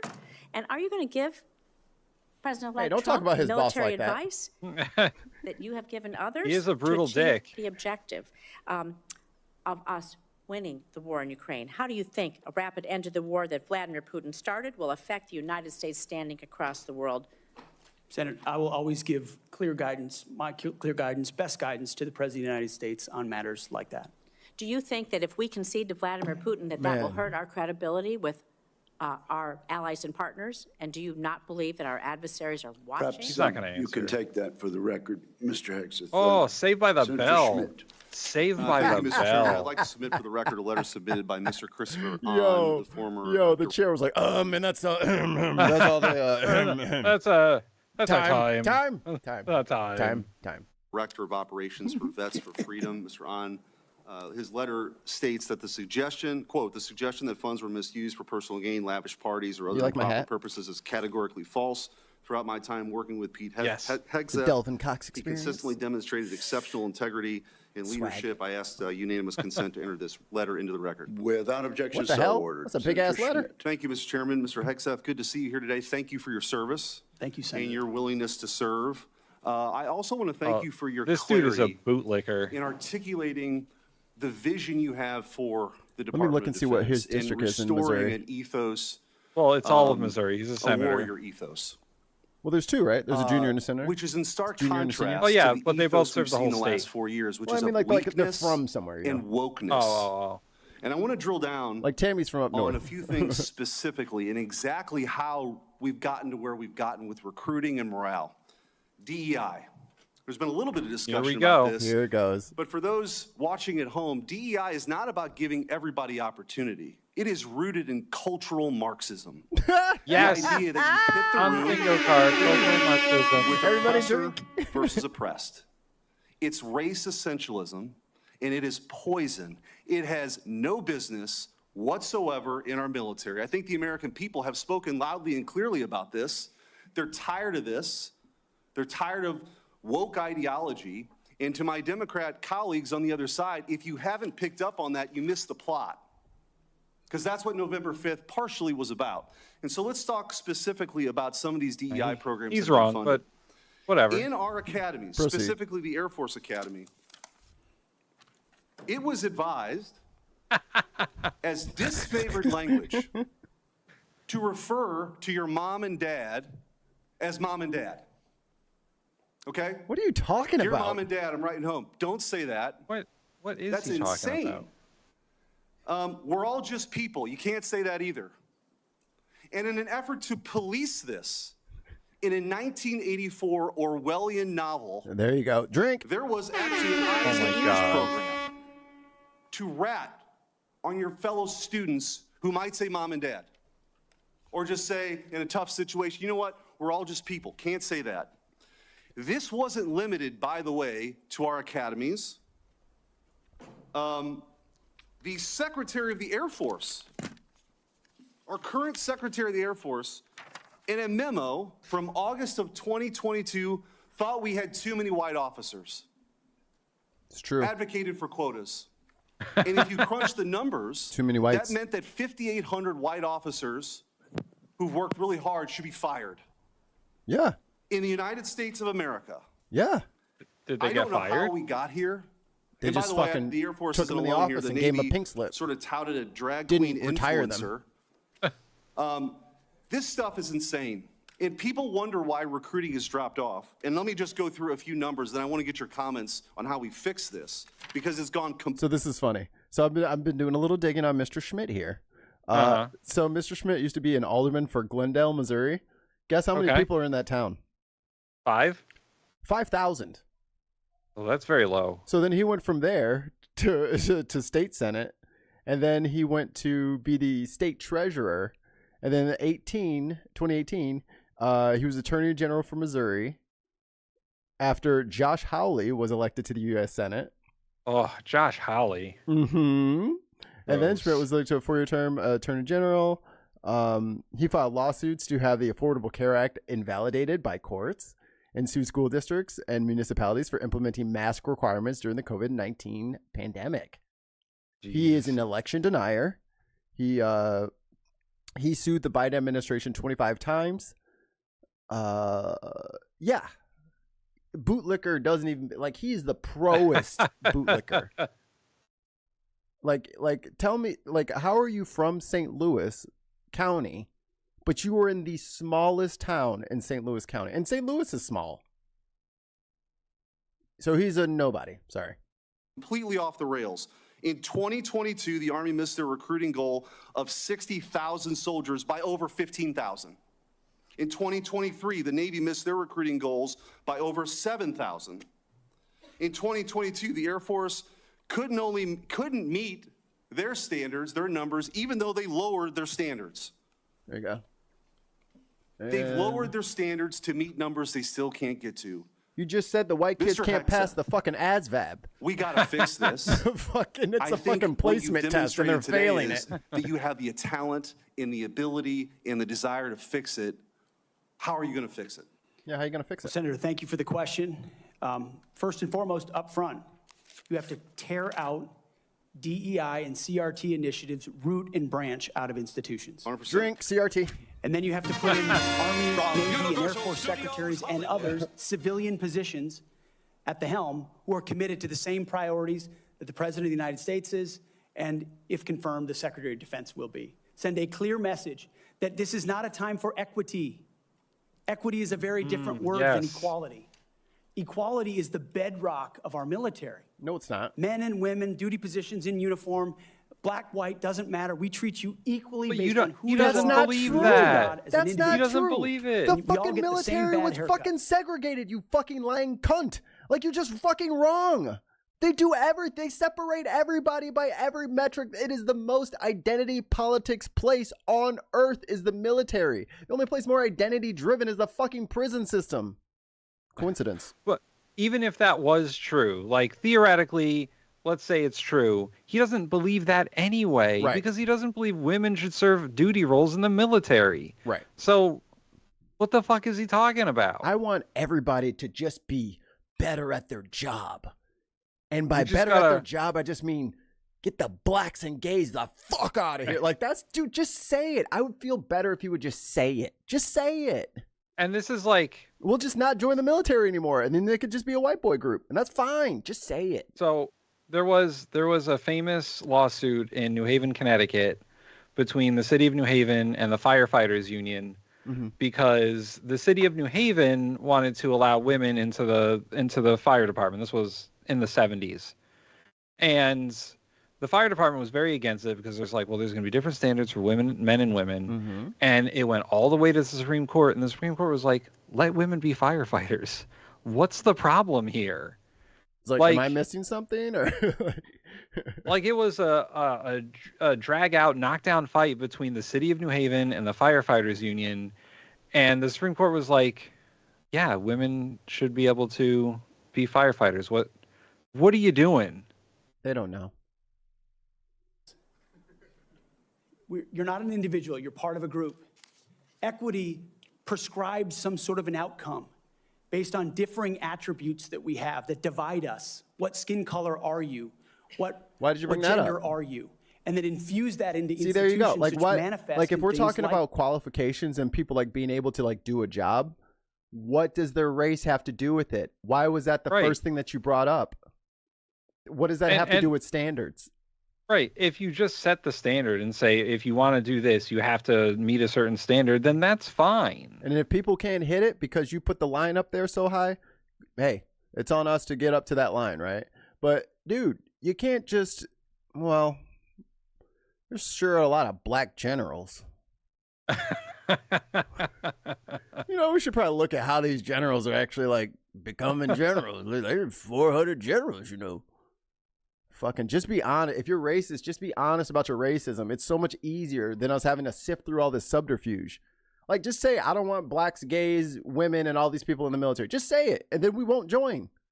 And when there's 10 of you, you will realize that you need to respect people and care about their backgrounds and their different life experiences if you want to, as a manager. But like, a manager's job is to bring out the most efficiency out of the people that they manage. You can't do that if you don't see them as human. I think that's the problem, is that what the military is clashing with here is that management style has changed over the last 50, 60 years, and organizational behavior has changed since then. Yeah.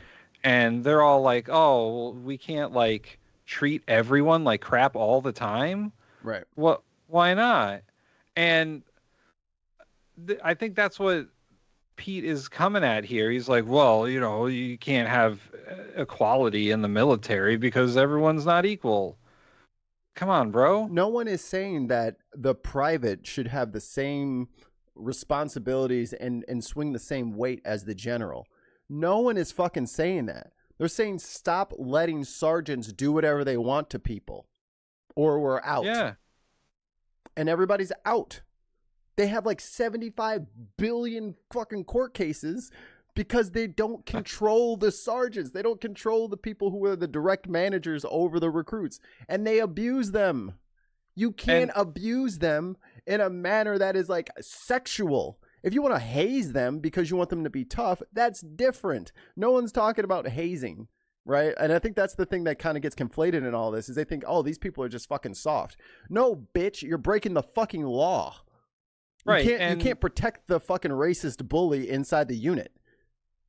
Yeah. And what the senator was talking about with the whole, the hotline they set up to take things outside of the chain of command to, I guess, thought police your fellow recruits or whatever. Like, that's not what that's for. That's for reporting crimes, actual crimes, outside of the chain of command so that you don't get repercussions for saying, hey, my superior officer abused me.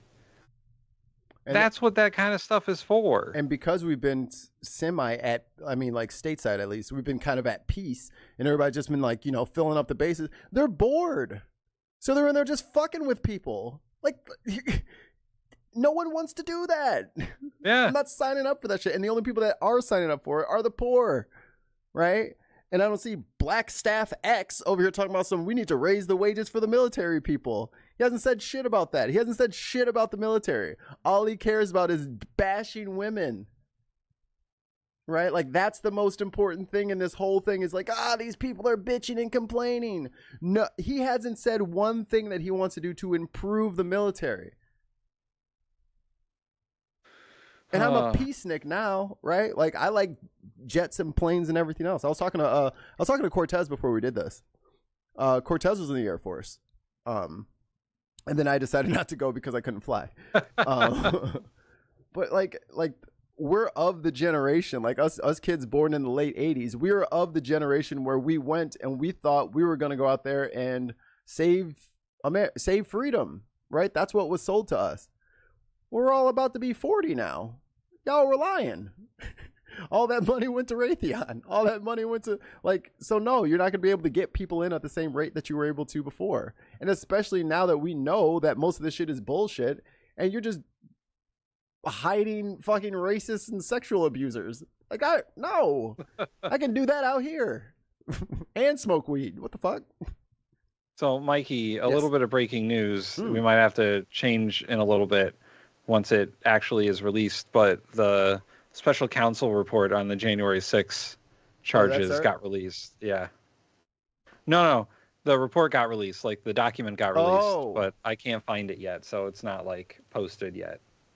Chat, find it for us. Chat, find it for us. Find us the thing. Find us the thing. I think most of you have wrenches anyway.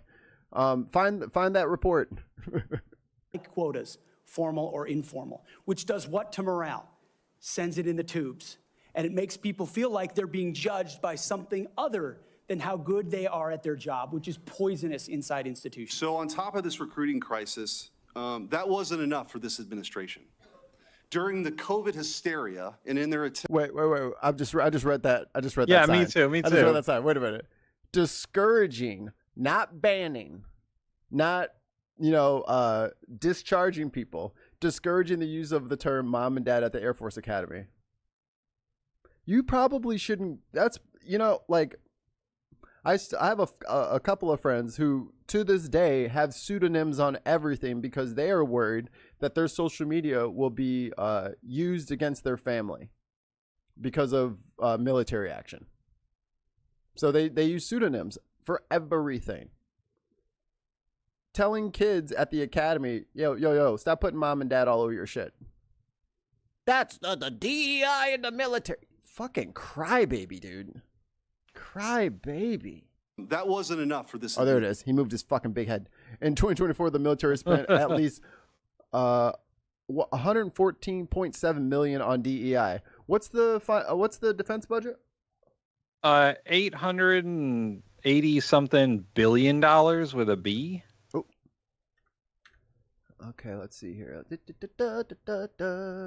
link that. Okay, what'd you say? 840 billion? Yeah, something like that. It's in the neighborhood of that. Divided by 114. Wait, that's too many zeros. Wait. Simply Secular Dave says changing name to simply pseudonym Dave. But it's like 1%.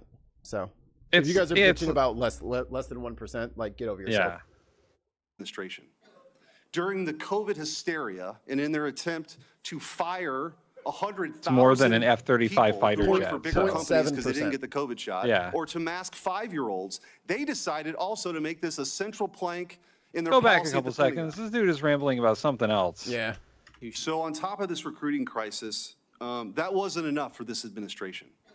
During the COVID hysteria and in their attempt to fire 1 million people died. 100,000 people who Million work plus. for bigger companies because they didn't get the COVID shot, or to mask 5-year-olds, they decided also to make this a central plank in their policy at the Pentagon. I love how some of these people from Republican states, like, dude, you got less votes than you did before 2020 because a lot of your right-wing people who refuse to get jabs and refuse to wear masks and refuse to wash their fucking hands decided that it was a good idea to just die as opposed to be safe and healthy. Yeah, Progress only says, wait, who was in charge during the COVID hysteria? Biden. 1,000. No, Obama. Well-trained. So we got a Clinton. recruiting crisis. 8,000 Someone between those guys, I think. well-trained men and women were fired. Were fired. Will you commit today, Mr. Hegseth, to recruit these folks back? Ooh, I just remembered something. And then I'll stop pausing, I promise. You know what everybody who deploys has to get? Anthrax shot. Oh, that's true. So you'll take an anthrax shot, which has, tons of fun stuff in it. But, COVID vaccine, that's too risky. Too dangerous. To give them back pay and give them an apology from the United States government for how they were disrespected. Senator, I will commit to this because the Commander-in-Chief has committed to this, that not only will they be reinstated, they will receive an Joe Biden? apology, back pay, and rank. It's the 14th, dog. You're talking about Joe Biden? Because they were forced out due to an experimental vaccine. Thank you, and I'm a limited time, but I just want to say, experimental for all the vaccine. talk That's what we need in our military. We need our military to question orders. Yep. of experience and not coming from the same cocktail parties that permanent Washington is used to, you are a breath of fresh air. And again, if you weren't paying attention to what Get a this room. election was all about, Yeah, it was seriously. about the disruptors versus the establishment.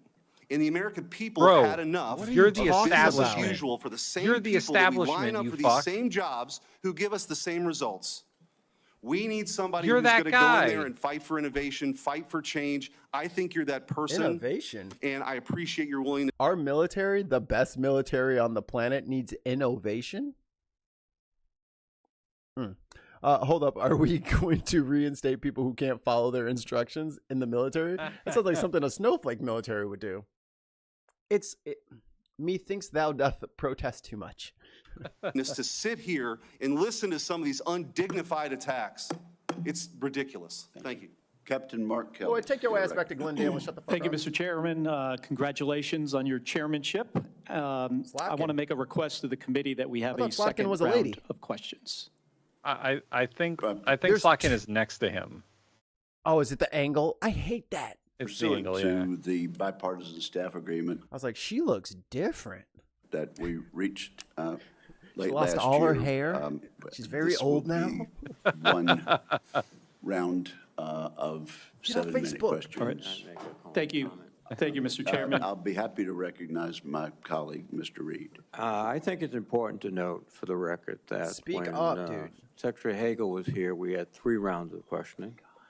When Secretary Carter was here, we had 2 rounds of questioning.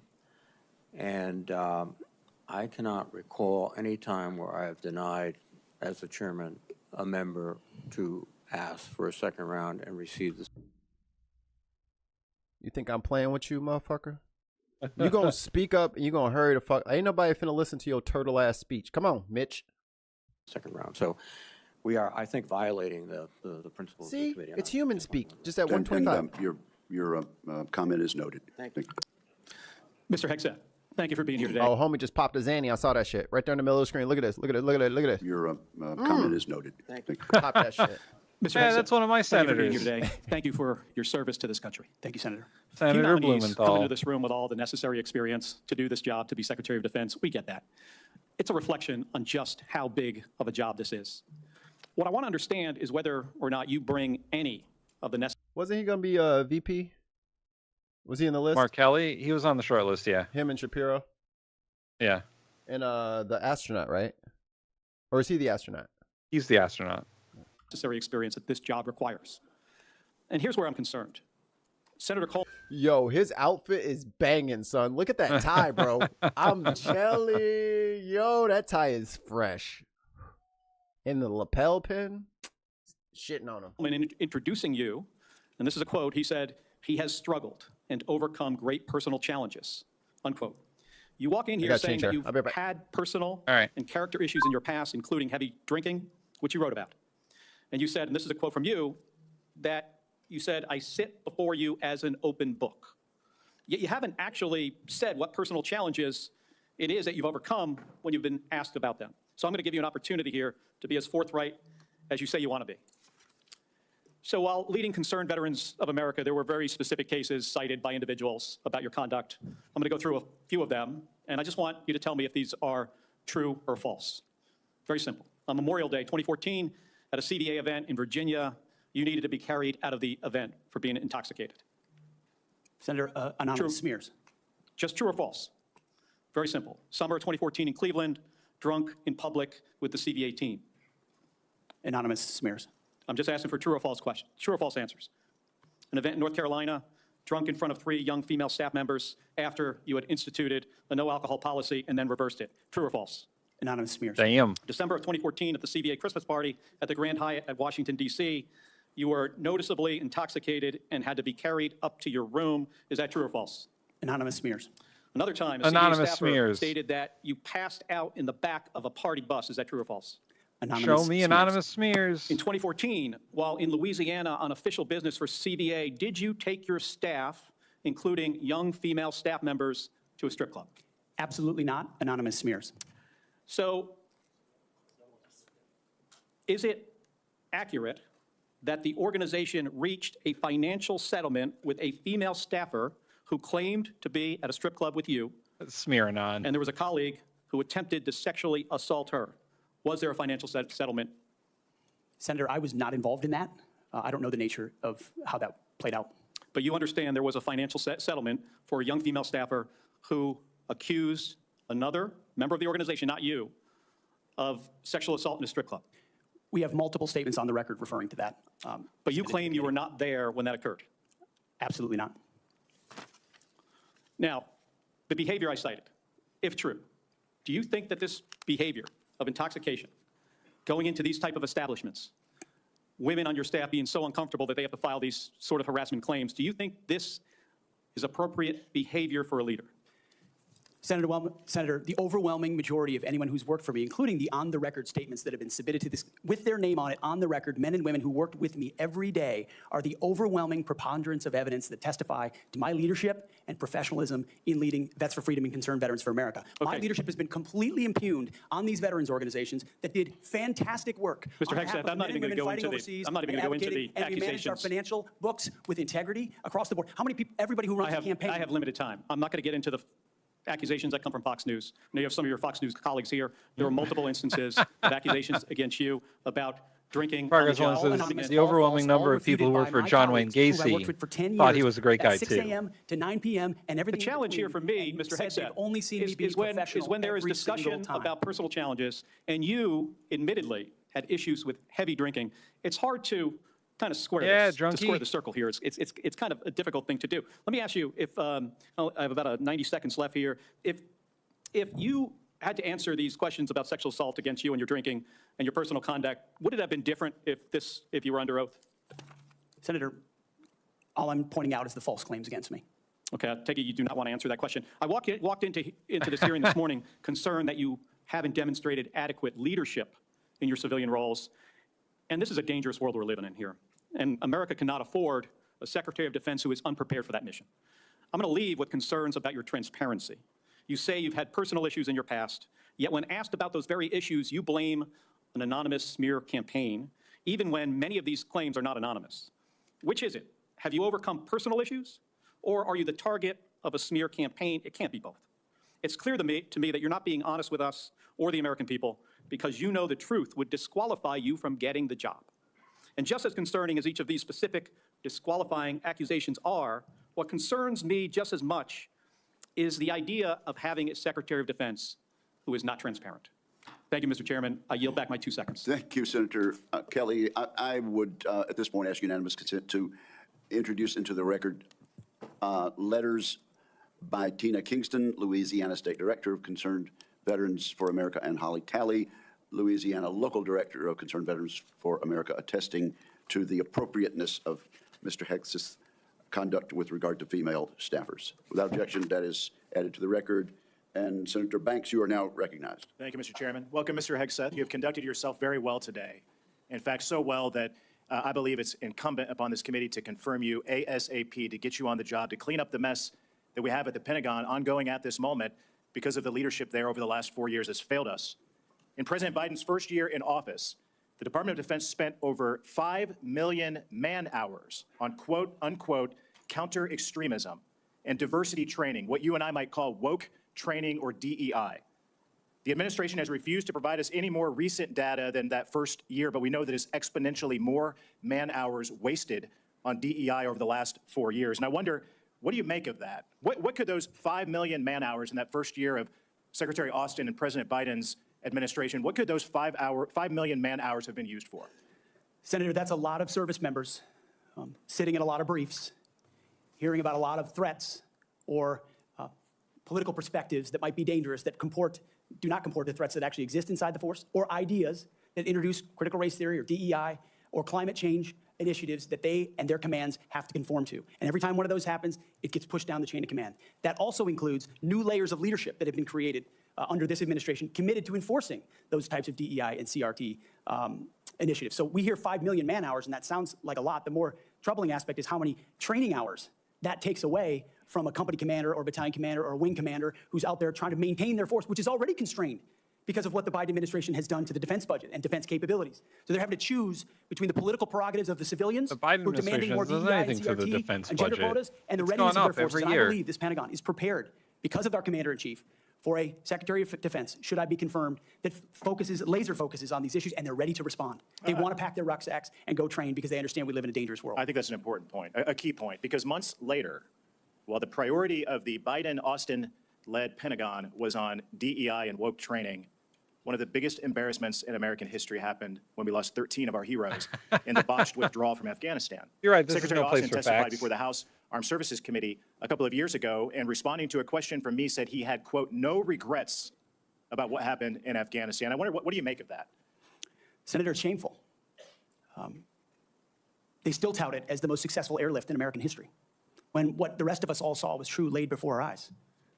Utter failure, a destruction of a military legacy there, abandonment of our allies, death of American troops, detriment to our reputation, and then no answers and no accountability on the other side. And then what was unleashed because of what happened in Afghanistan?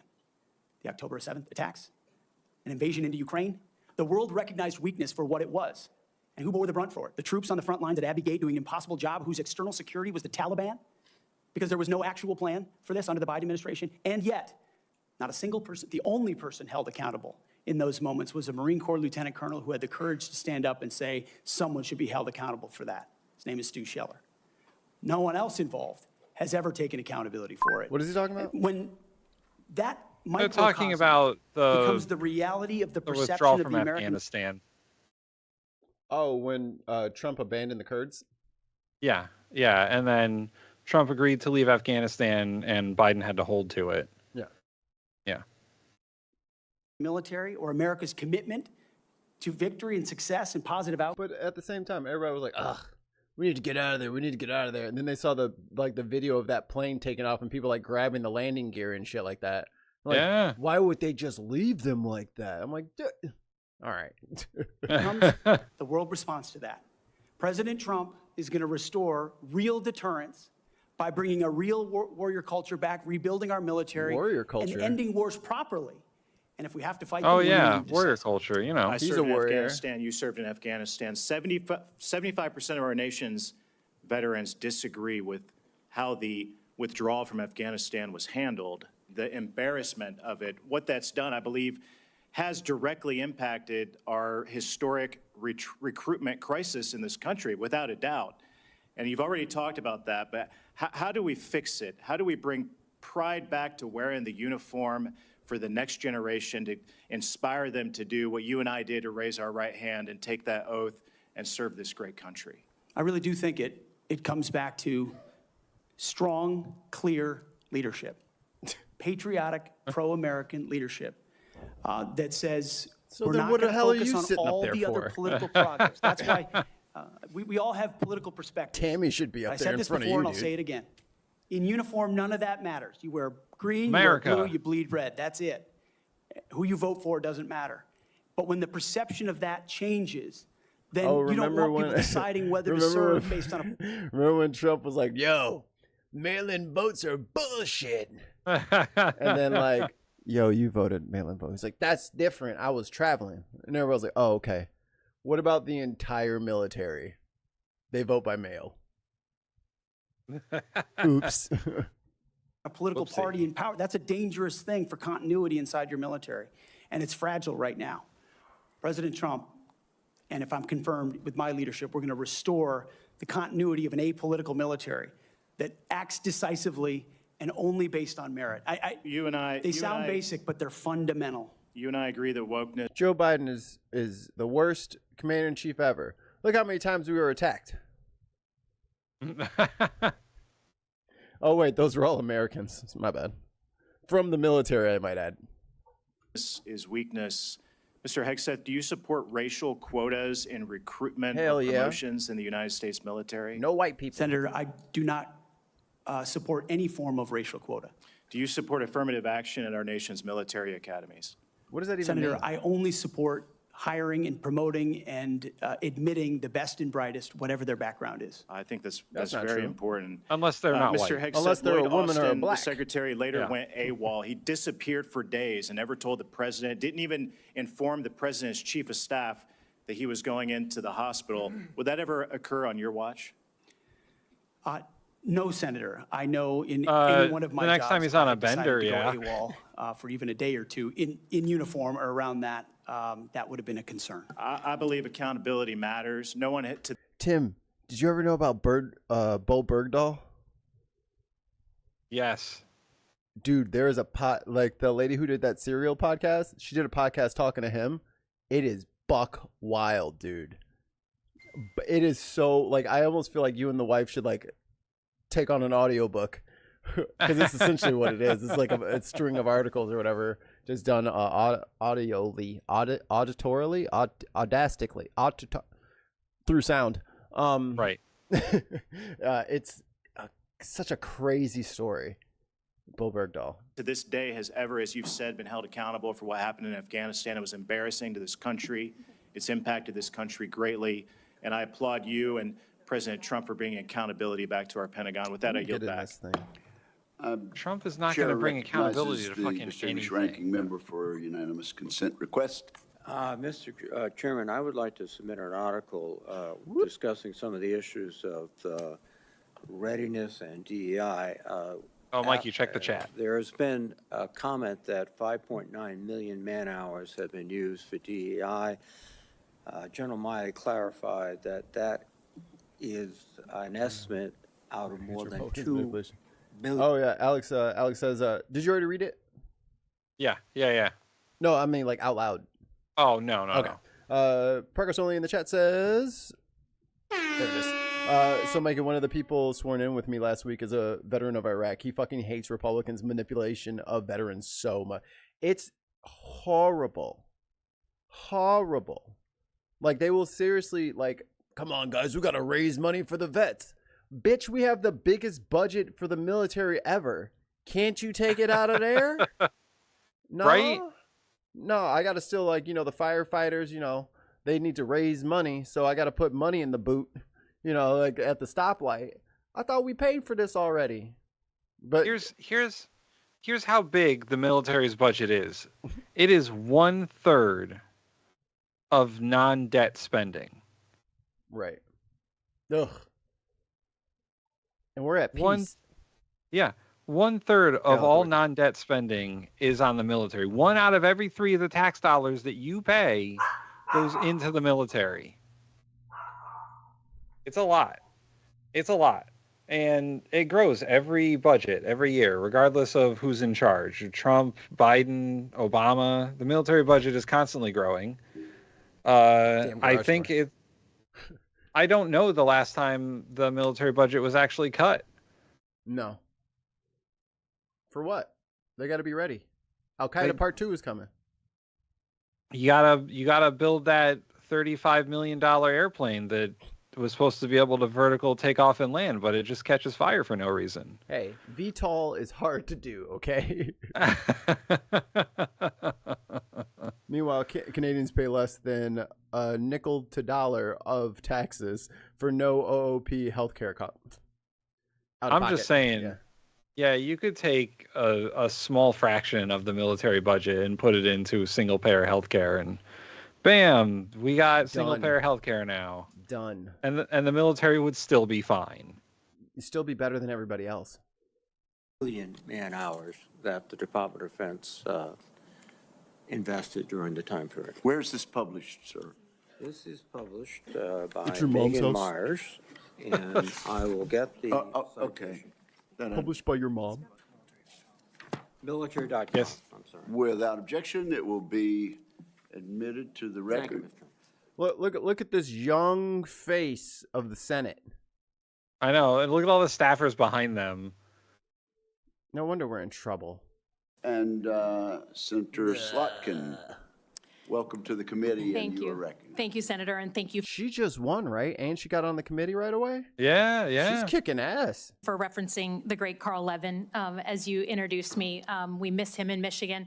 For those who I haven't met in my 1 week that I've been sworn into the Senate, I'm a CIA Man, y'all can't tell me I don't know politics. Look at there. Look at there. officer recruited after 9/11. I did 3 tours armed in Iraq alongside the military. And have worked for 4 different secretaries of defense, Ali. both Democrat and Republican. Oh, wait. Ali's here. Hold on. I know nothing. Can proudly and watch them make decisions that literally determine the life and death of Americans in the dark of night. I'm also a Democrat representing a state that Trump won, right? We both won on the same ballot. So I understand that President Trump has the right to nominate his people. We are going to have policies that we disagree with. All of that, to me, comes very standard. What I think I'm most concerned with is that no president has the right to use the uniformed military in a way that violates the U.S. Constitution and further taints the military as that apolitical institution that we all want, right? And our founders designed the system so He's in that trouble. we had posse comitatus, that we weren't going to use active duty military inside the United States and make American citizens potentially scared of their own military. We went through our own experience with that with the British. As the Secretary of Defense, you will be the one man standing in the breach should President Trump give an illegal order. Here it is. Right? I'm not saying he will, but if he does, you are going to be the guy that he calls to implement this order. Do you agree that there are some orders that can be given by the Commander-in-Chief that would violate the U.S. Constitution? Senator, thank you for your service. But I reject the premise that President Trump is going to be giving illegal orders. No, I'm not saying he will, but do you believe there is such a thing as an illegal order that Joe Biden or any other president, Donald Trump, could give? Is there anything that a commander-in-chief could ask you to do with the uniformed military that would be in violation of the U.S. Constitution? Senator, anybody of any party could give an order that is against the Constitution or against the law. Right. Okay. So are you saying that you would stand in the breach and push back if you were given an illegal order? I start by saying I reject the premise that President Trump will be giving you've done your any genuflecting illegal to him, orders but at all. Mike, this isn't a hypothetical, okay? Your predecessor in a Trump administration, Secretary Esper, was asked and did use uniformed military to clear unarmed protesters. He was given the order to potentially shoot at them. Helos flew low in Washington, D.C. as crowd control. He later apologized publicly for those actions. Was he right or wrong to apologize? Senator, I was there on the ground. And I saw that. I understand, and I respect that. I've been there. But you're about to be the Secretary of... Helicopters are my favorite aircraft. I have flown in helicopters several times. My favorite color is yellow, but I don't like yellow helicopters. What was the question? Like... That was involved in that moment. I was he right to? So he was legality and the Constitution. Sir, was he right or wrong to apologize? I'm not going to put words in the mouth of Secretary Esper or anybody else. He said them himself. You don't have to. What are you scared of? Did he do the right thing by apologizing? I'm not scared of anything, Senator. Then say yes or no. You can say no. He's scared of snakes. Okay. He's scared of snakes. He's scared of shadows. He's scared of Trump. He's scared of many things. So Donald Trump asked for the active duty 82nd Airborne to be deployed during that same time. Secretary Esper has written that he convinced him against that decision. If Donald Trump asked you to use the 82nd Airborne in law enforcement roles in Washington, D.C., would you also convince him otherwise? I'm not going to get ahead of conversations I would have with the president. Oh my God! However, oh my God! Laws He's not saying no no. inside our Constitution That's that would an easy be no, dude. President Trump said in November that he is willing to consider using the active duty military against the, quote, enemy within. Have you been personally involved in discussions of using the U.S. military active duty inside the United States? Senator, I'm glad we finally got to the topic of border security equaling national security because it's been abdicated and ignored for the last 4 years. That wasn't my question. I'm just asking, have you been involved? You're about to be the Secretary of Defense, potentially. Have you been involved in discussions about using the active duty military inside the United States? Senator, I am not yet the Secretary of Defense. That's a deflection. Confirmed, I would be party to any number of So you haven't been in any of these conversations? Which I would not reveal. Let's get his cell phone records, shall we? Yeah, Let's get those records out here. What I have discussed with the President of the United States. No, just have you been in conversations? You're going to be in charge of 3 million people. The active duty that I know you care Sons about. of Mice is right. He's scared of cheese. So have you been in conversations about using the active duty in any way? Whether it's setting up in detention camps, policing dangerous cities, have you been involved in any of those conversations? Certainly, I have been involved in conversations relating to doing things this administration has not, which is secure the southern border and not allow floods of illegals to enter our country through an invasion that threatens the American people. And there are ways in which the military is already playing a role in that, to include 5,000 National Guardsmen from Indiana and Texas. We're at the border right now, allowing for border security. So there is plenty of precedent duty military to staff detention centers. Our U.S. military is not trained in law enforcement roles. I think you know that, right? We've seen Except for how MPs, that right? mission is difficult for them in place. And they're only allowed to MP on other M's. Right, yeah. So they're not police. The military is not police. And if you use the military as police, well, that's just fascism. So is it? Or is it freedom? Or is it freedom, Tim? Freedom from the enemy within, and the enemy without, and the enemy abroad, and the enemy at home.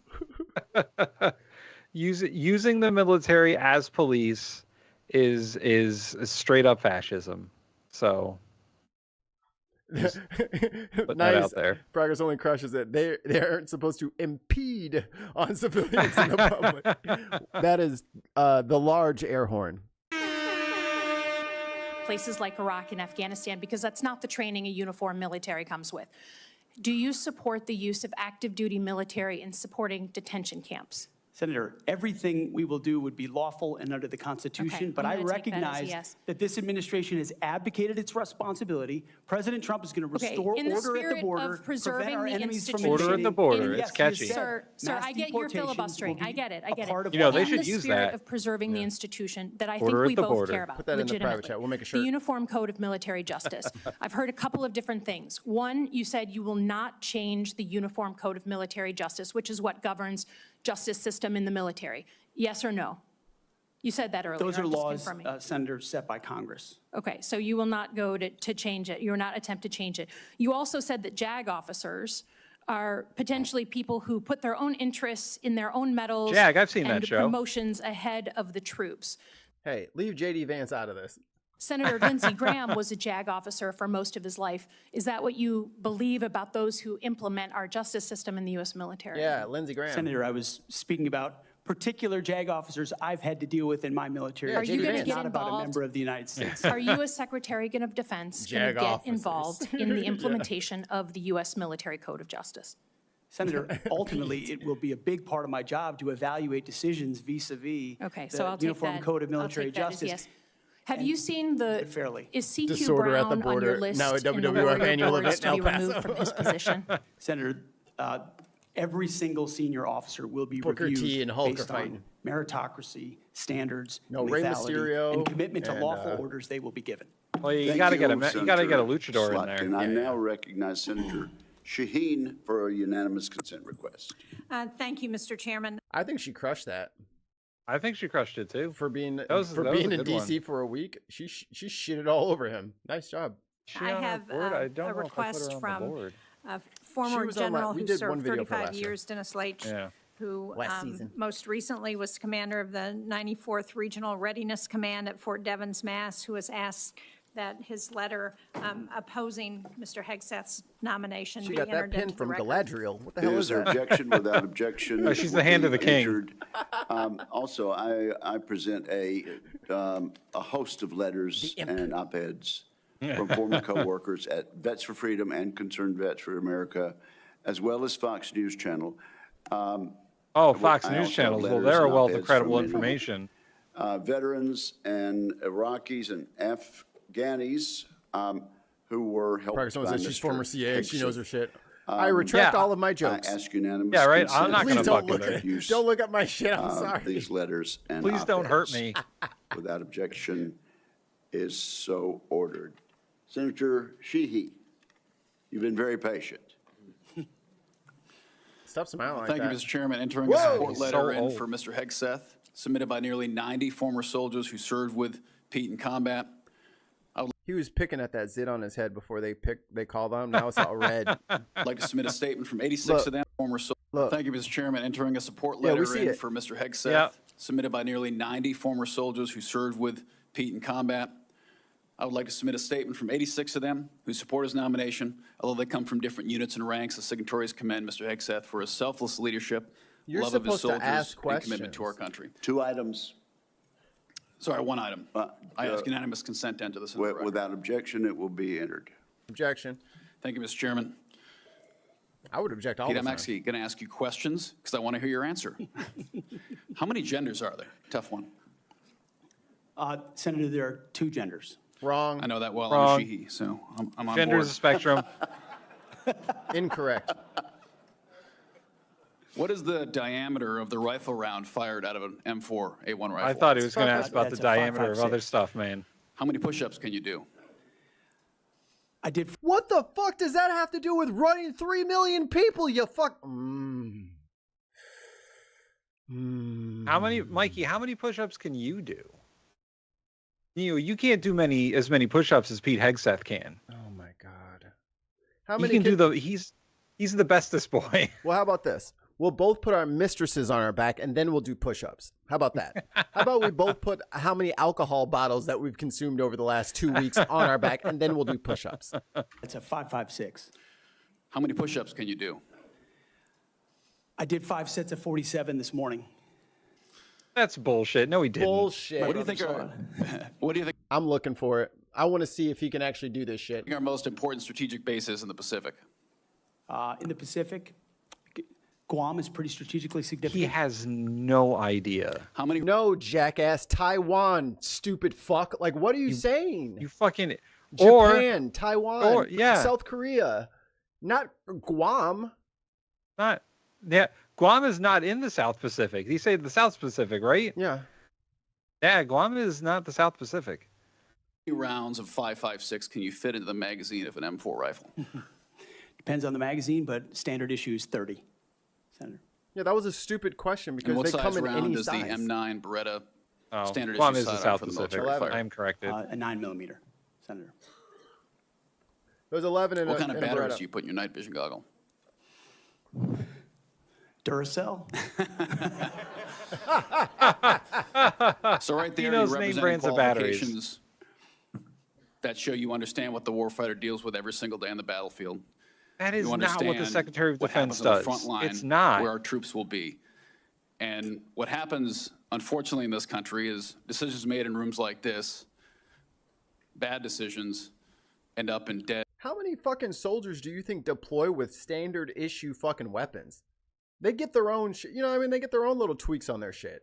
No, nobody running around with a fucking M4 out of the bag, unoiled, like, what are you talking about, dude? If only they all 17, got 18 riot national Americans. shields. Those Americans rarely come from riot shield and a ninja star is all you actually need. Come to find out. Families that sit in rooms like this. They come from lower middle income families who sometimes the military is their only way out. And they join because maybe they want to go to college. Maybe they had no other choice. Maybe they Let's love look this into country. But for whatever Sheehy reason, they joined and they sat on the dotted line. I think he's And when brand people like us spanking screw new. up, they don't come home. He's making Tim's And look that's the bad one right thing now. that I care about is Well, you remember when I Tim shut the door when you came with your entourage, Senator Coleman, I've known for a long time, and you and I sat together, asked you one question. You remember what that question was? Are you going to have the backs of the warfighters? Exactly. How many What push-ups is can gonna you be do your now? number one priority? And I don't care, frankly. What's your run rep what all max these on letters and articles deadlifting? Say. I've been part of a smear campaign too. I get it. I Oh, let's care that find you're out gonna what it have was one about. thing in mind when you Thanks sit for in that telling me chair that. in that five-sided building, and you told me what that was. So with that, you have my support. I'm sorry you have to go through a process like this, but it is one of the most important jobs in the world.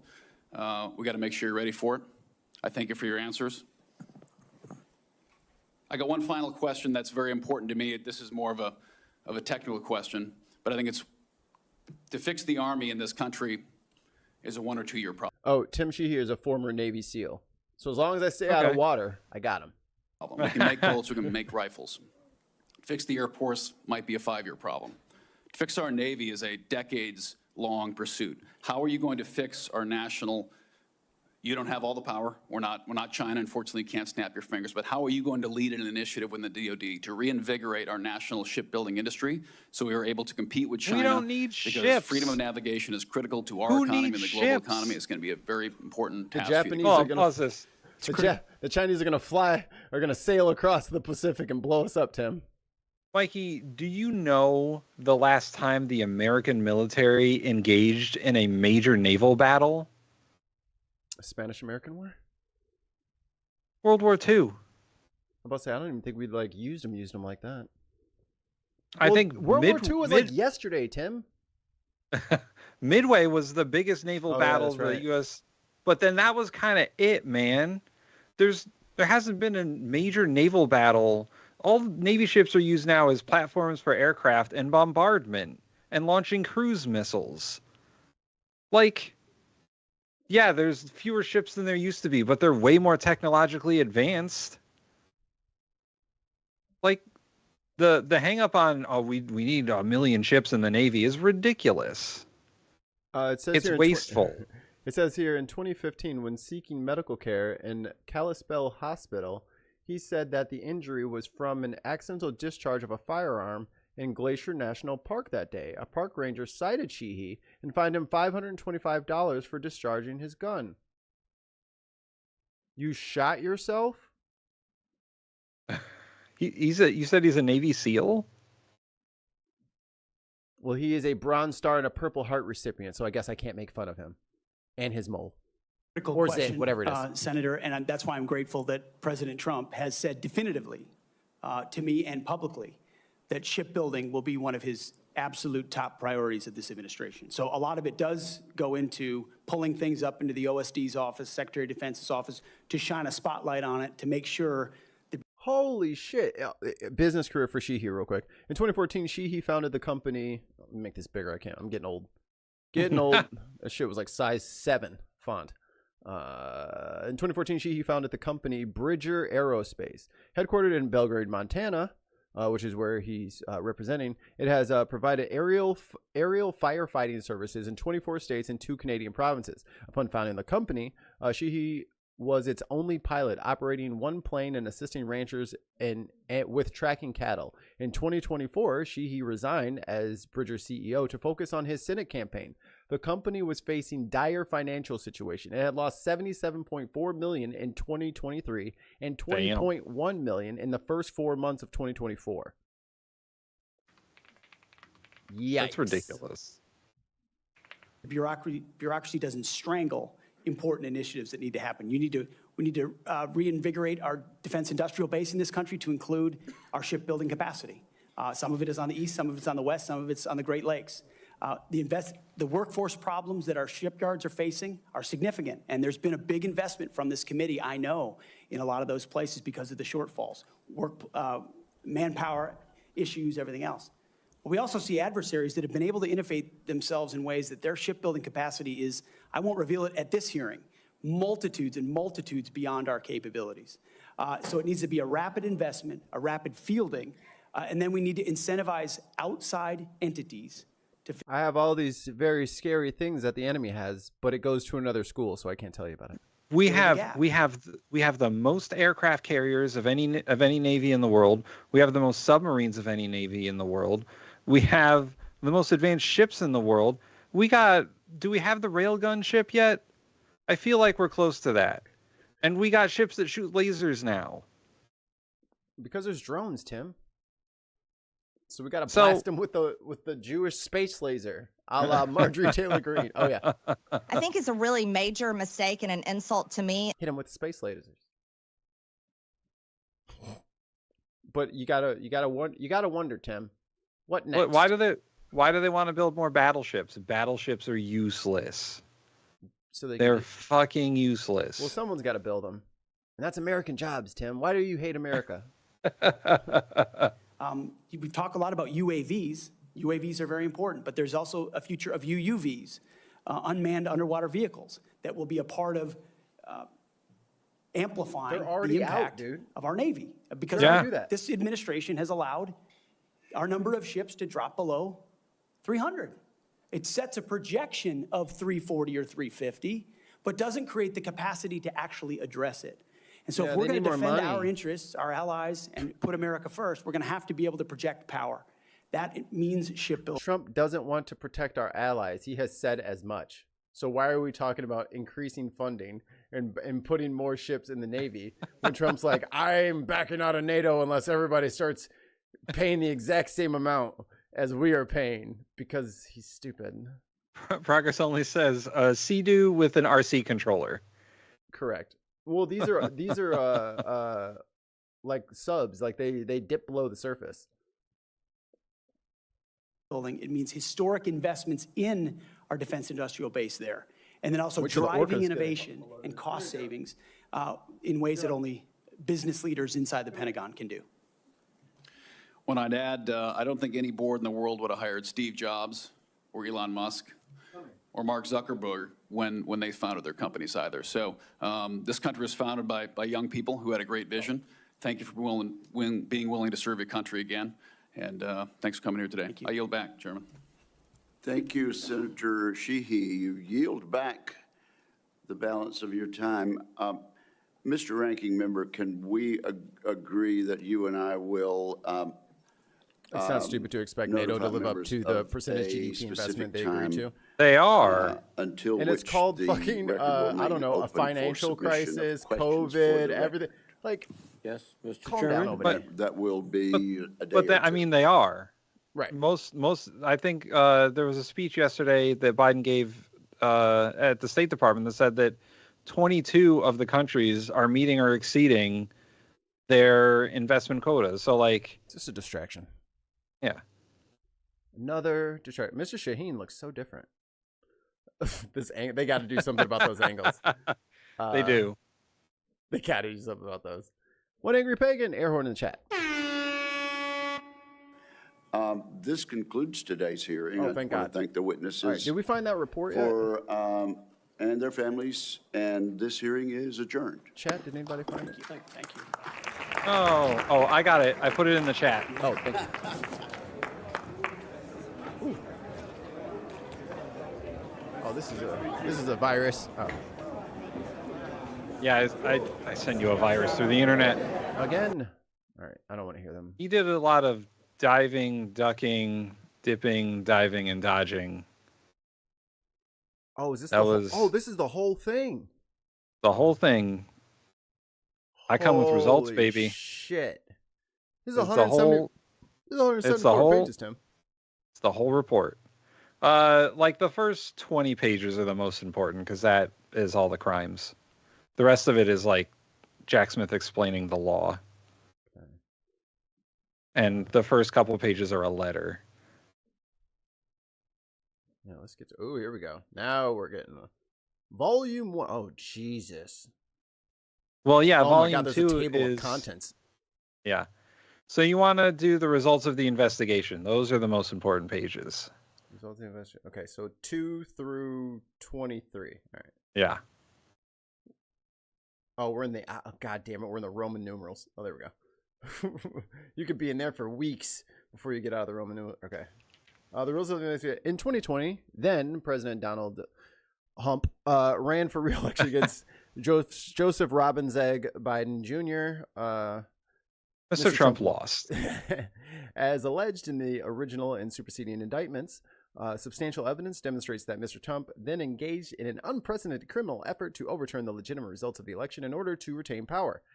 Although he did so primarily in his private capacity as a candidate, and with assistance of multiple private co-conspirators, Mr. Trump also attempted to use the power and the authority of the United States government in furtherance of his scheme. As set forth in the original and superseding indictments, when it became clear that Mr. Trump had lost the election and lawful means of challenging the election results had failed, he resorted to a series of criminal efforts to retain power. This includes attempts to induce state officials to ignore true vote counts. Secretary of State in Georgia. Georgia and Michigan. I just need 11,000 to manufacture fraudulent slates. Oh, that was so crazy. It was a perfect phone call. Perfect. In 7 states they had lost. To force Justice Department officials and his own Vice President, Michael Robinzeg Pence, to act in a Whoa, they both have the same middle name? It's true. Wow. To act in contravention to their oaths and to instead advance Mr. Trump's personal interests. And on January 6, 2021, to direct an angry mob to the United States Capitol to obstruct the congressional certification of the presidential election, and then leverage the rioters' violence, to further delay it. In service of these efforts, Mr. Trump worked with other people to achieve a common plan to overturn the election results and perpetuate himself in office. These individuals included co-conspirator 1, a private attorney, Rudy Giuliani, who's willing to spread knowingly false claims and pursue strategies that Mr. Trump's campaign attorneys would not. Co-conspirator 2, a private attorney. I think that's that's what's his name? No, it's a dude.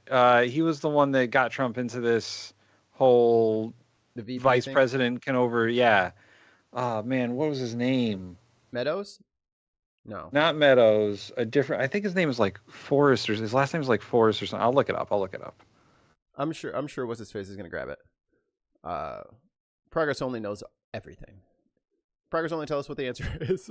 Co-conspirator 3, a private attorney whose unfounded claims of election fraud Mr. Trump privately acknowledged were crazy, but which he embraced and publicly amplified nonetheless. Co-conspirator number 4, a Justice Department official who worked on civil matters and who, with Mr. Trump, attempted to use Justice Department to open sham election crime investigations and influence state legislatures with knowingly false claims of election fraud. Co-conspirator 5, a private attorney who assisted in devising and attempting to implement plan to submit fraudulent slates. I can't. Who is this? I feel it's like on the tip of my freaking tongue, but it's been a couple of years now. Yeah. It's been a few years since all this happened. I forget all the players involved. Because there was a whole squad of them that were like, yeah. You know, Jim Jordan needs to, and Rafael Cruz and all the rest of them that were standing up there fucking delaying on purpose, waiting for the crowd to get there. Absolute lunacy. That's what I think they were doing. Like, they were up there just like grandstanding so that the fucking people could have time to get from the ellipse over to the fucking Capitol. Like, that was the plan. I think that was part of the plan. And they need to be brought up on that. Submit fraudulent slates to the president lectures to obstruct the certification proceedings. The through line of all of Mr. Trump's criminal efforts was deceit, knowingly false claims of election fraud. And the evidence shows that Mr. Trump used these lies as a weapon to defeat federal government foundational to the United States' democratic process. I'll take the next one. Thank you. Mr. Trump's false claims included dozens of specific claims regarding certain states, such as the large number of dead, non-resident, non-citizen, and otherwise ineligible voters. Oh, you're making it big on me. Okay, there we go. That cast ballots or that voting machines that changed votes for Mr. Trump to votes against him. These claims were demonstrably and in most cases obviously false. Dominion. The office investigated whether Mr. Trump believed the claims he made.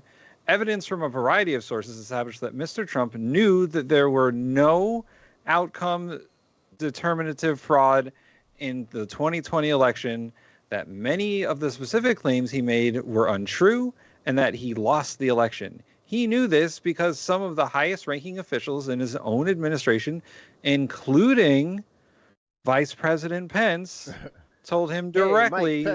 Hey, Mike Pence. Hey, Mike Pence. Hey, Mike Pence. Told him directly there was no evidence to support his claims. Mr. Trump's private, there's a lot of notations there. Yes. Private advisors, both within and outside his campaign. Barr.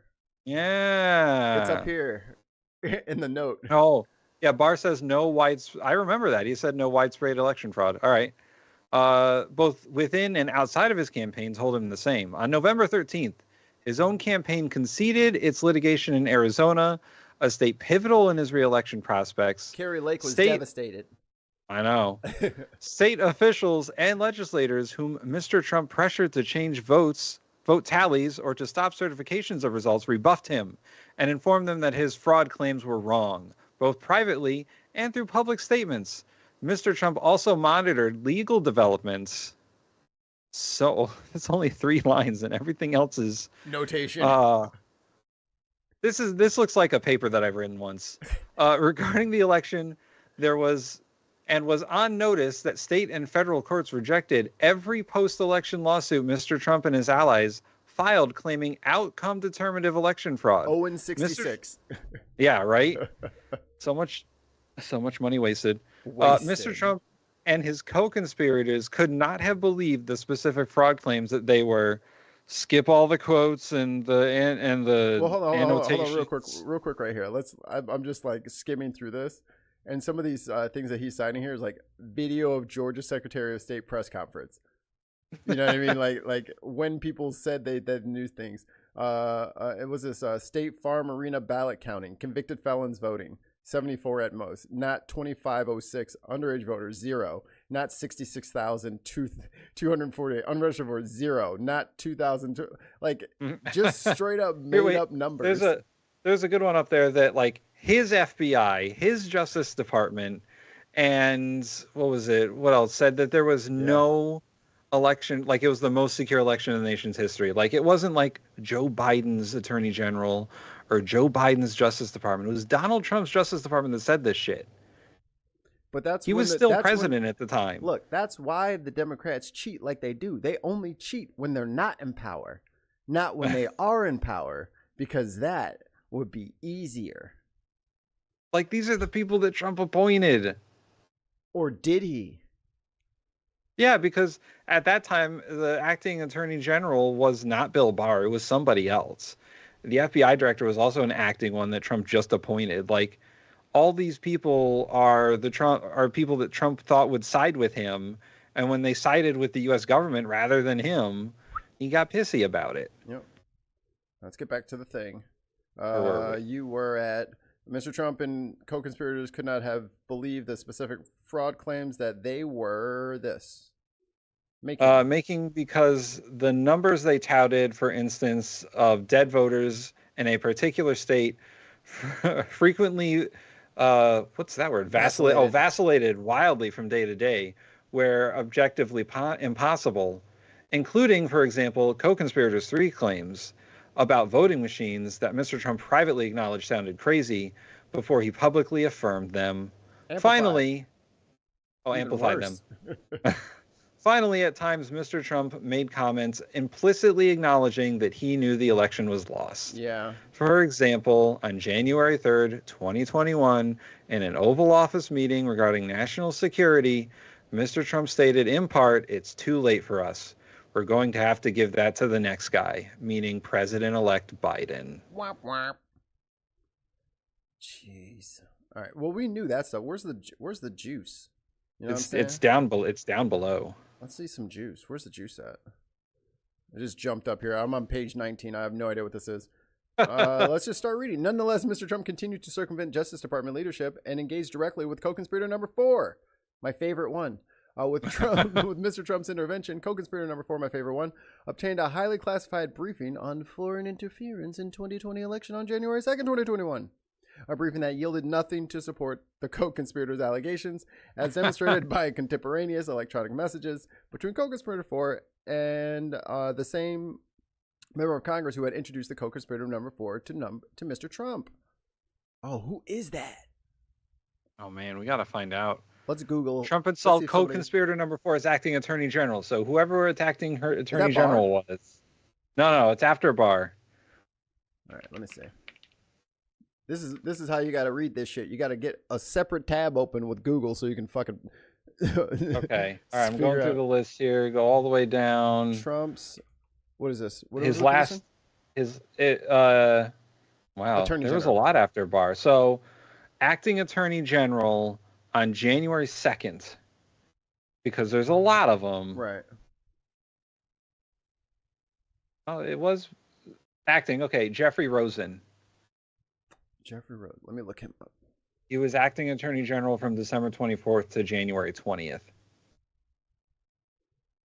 I don't even remember this guy. Because he was only attorney general for a month. I have no recollection of this man.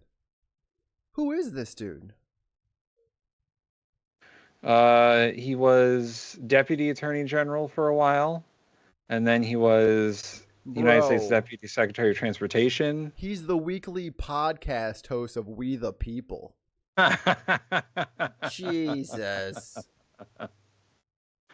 Yo, you gotta be kidding me. So when Barr resigned, he's on X. Let's see what he says on X. When Barr resigned, because he knew it was fucking over, Trump put Jeffrey Rosen in.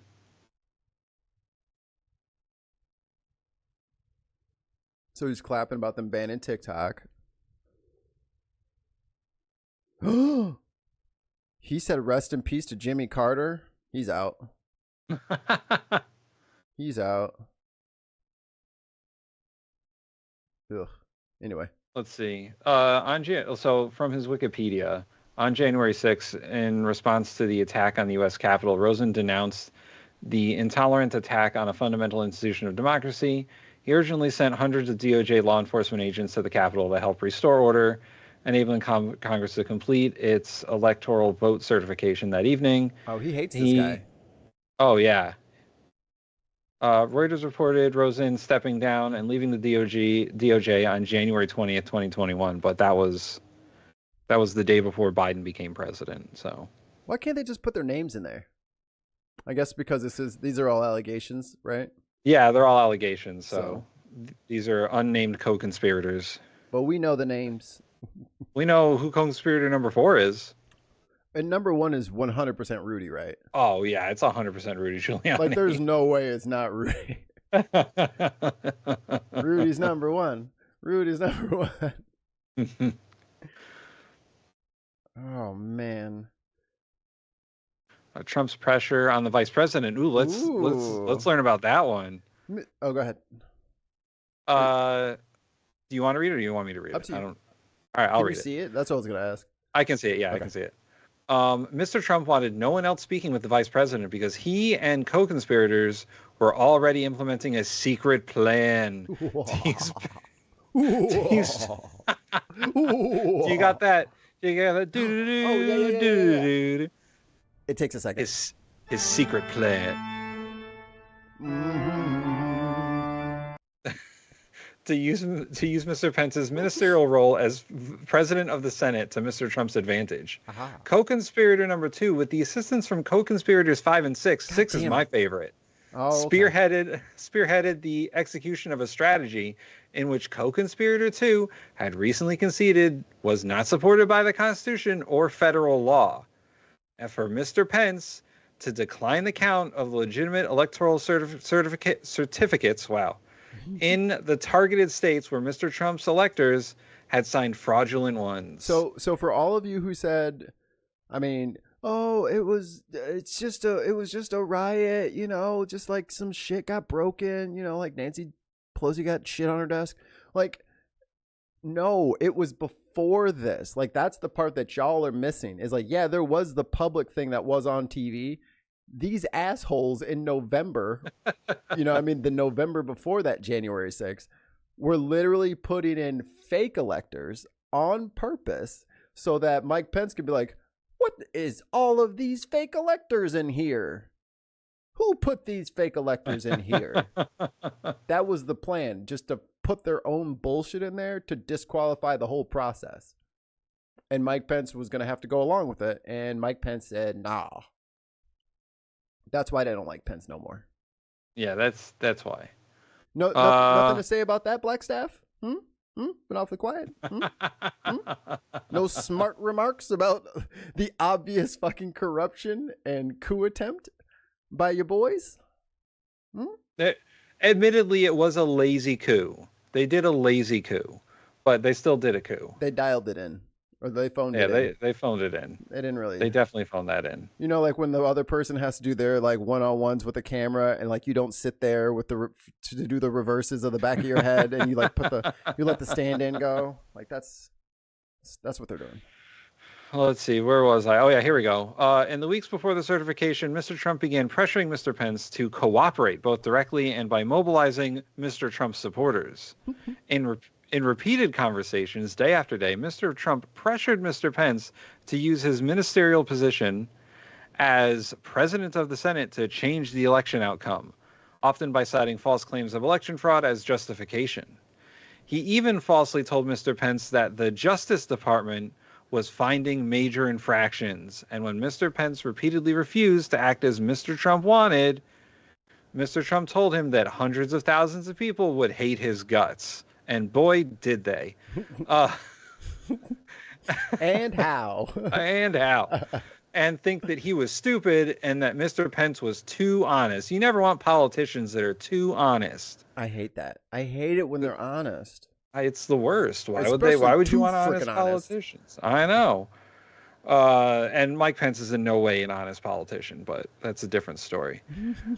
Surrounding these communications, Mr. Trump frequently looked to Twitter to extort supporters to travel to Washington for January 6th, which at this point is basically a national holiday. Yes. Such as he tweeted on January 1st, the biggest protest rally in Washington, D.C. will take place at 11 a.m. on January 6th. Locations to follow. Stop the steal. Hashtag stop the steal. Hashtag. That's what we should have brought that out. As soon as Trump won, I'm like, stop the steal. And then maybe a couple of Trump people would be like, hey, it's happening again. Right. Stop the steal. And then just like, I don't understand why everybody just doesn't hate every election. Like, if that's your thing, like, let that be your thing. Like, every 4 years, like, I don't trust anything. That's fun. It's like seeing an eclipse. On January 4th, 2 days before the certification proceedings, Mr. Trump Eve arranged for Mr. Pence to meet with co-conspirator number 2. Got to find out who that guy is. God damn it. Now I need to know. Now I need to know. In hopes that co-conspirator number 2 could convince Mr. Pence to accede.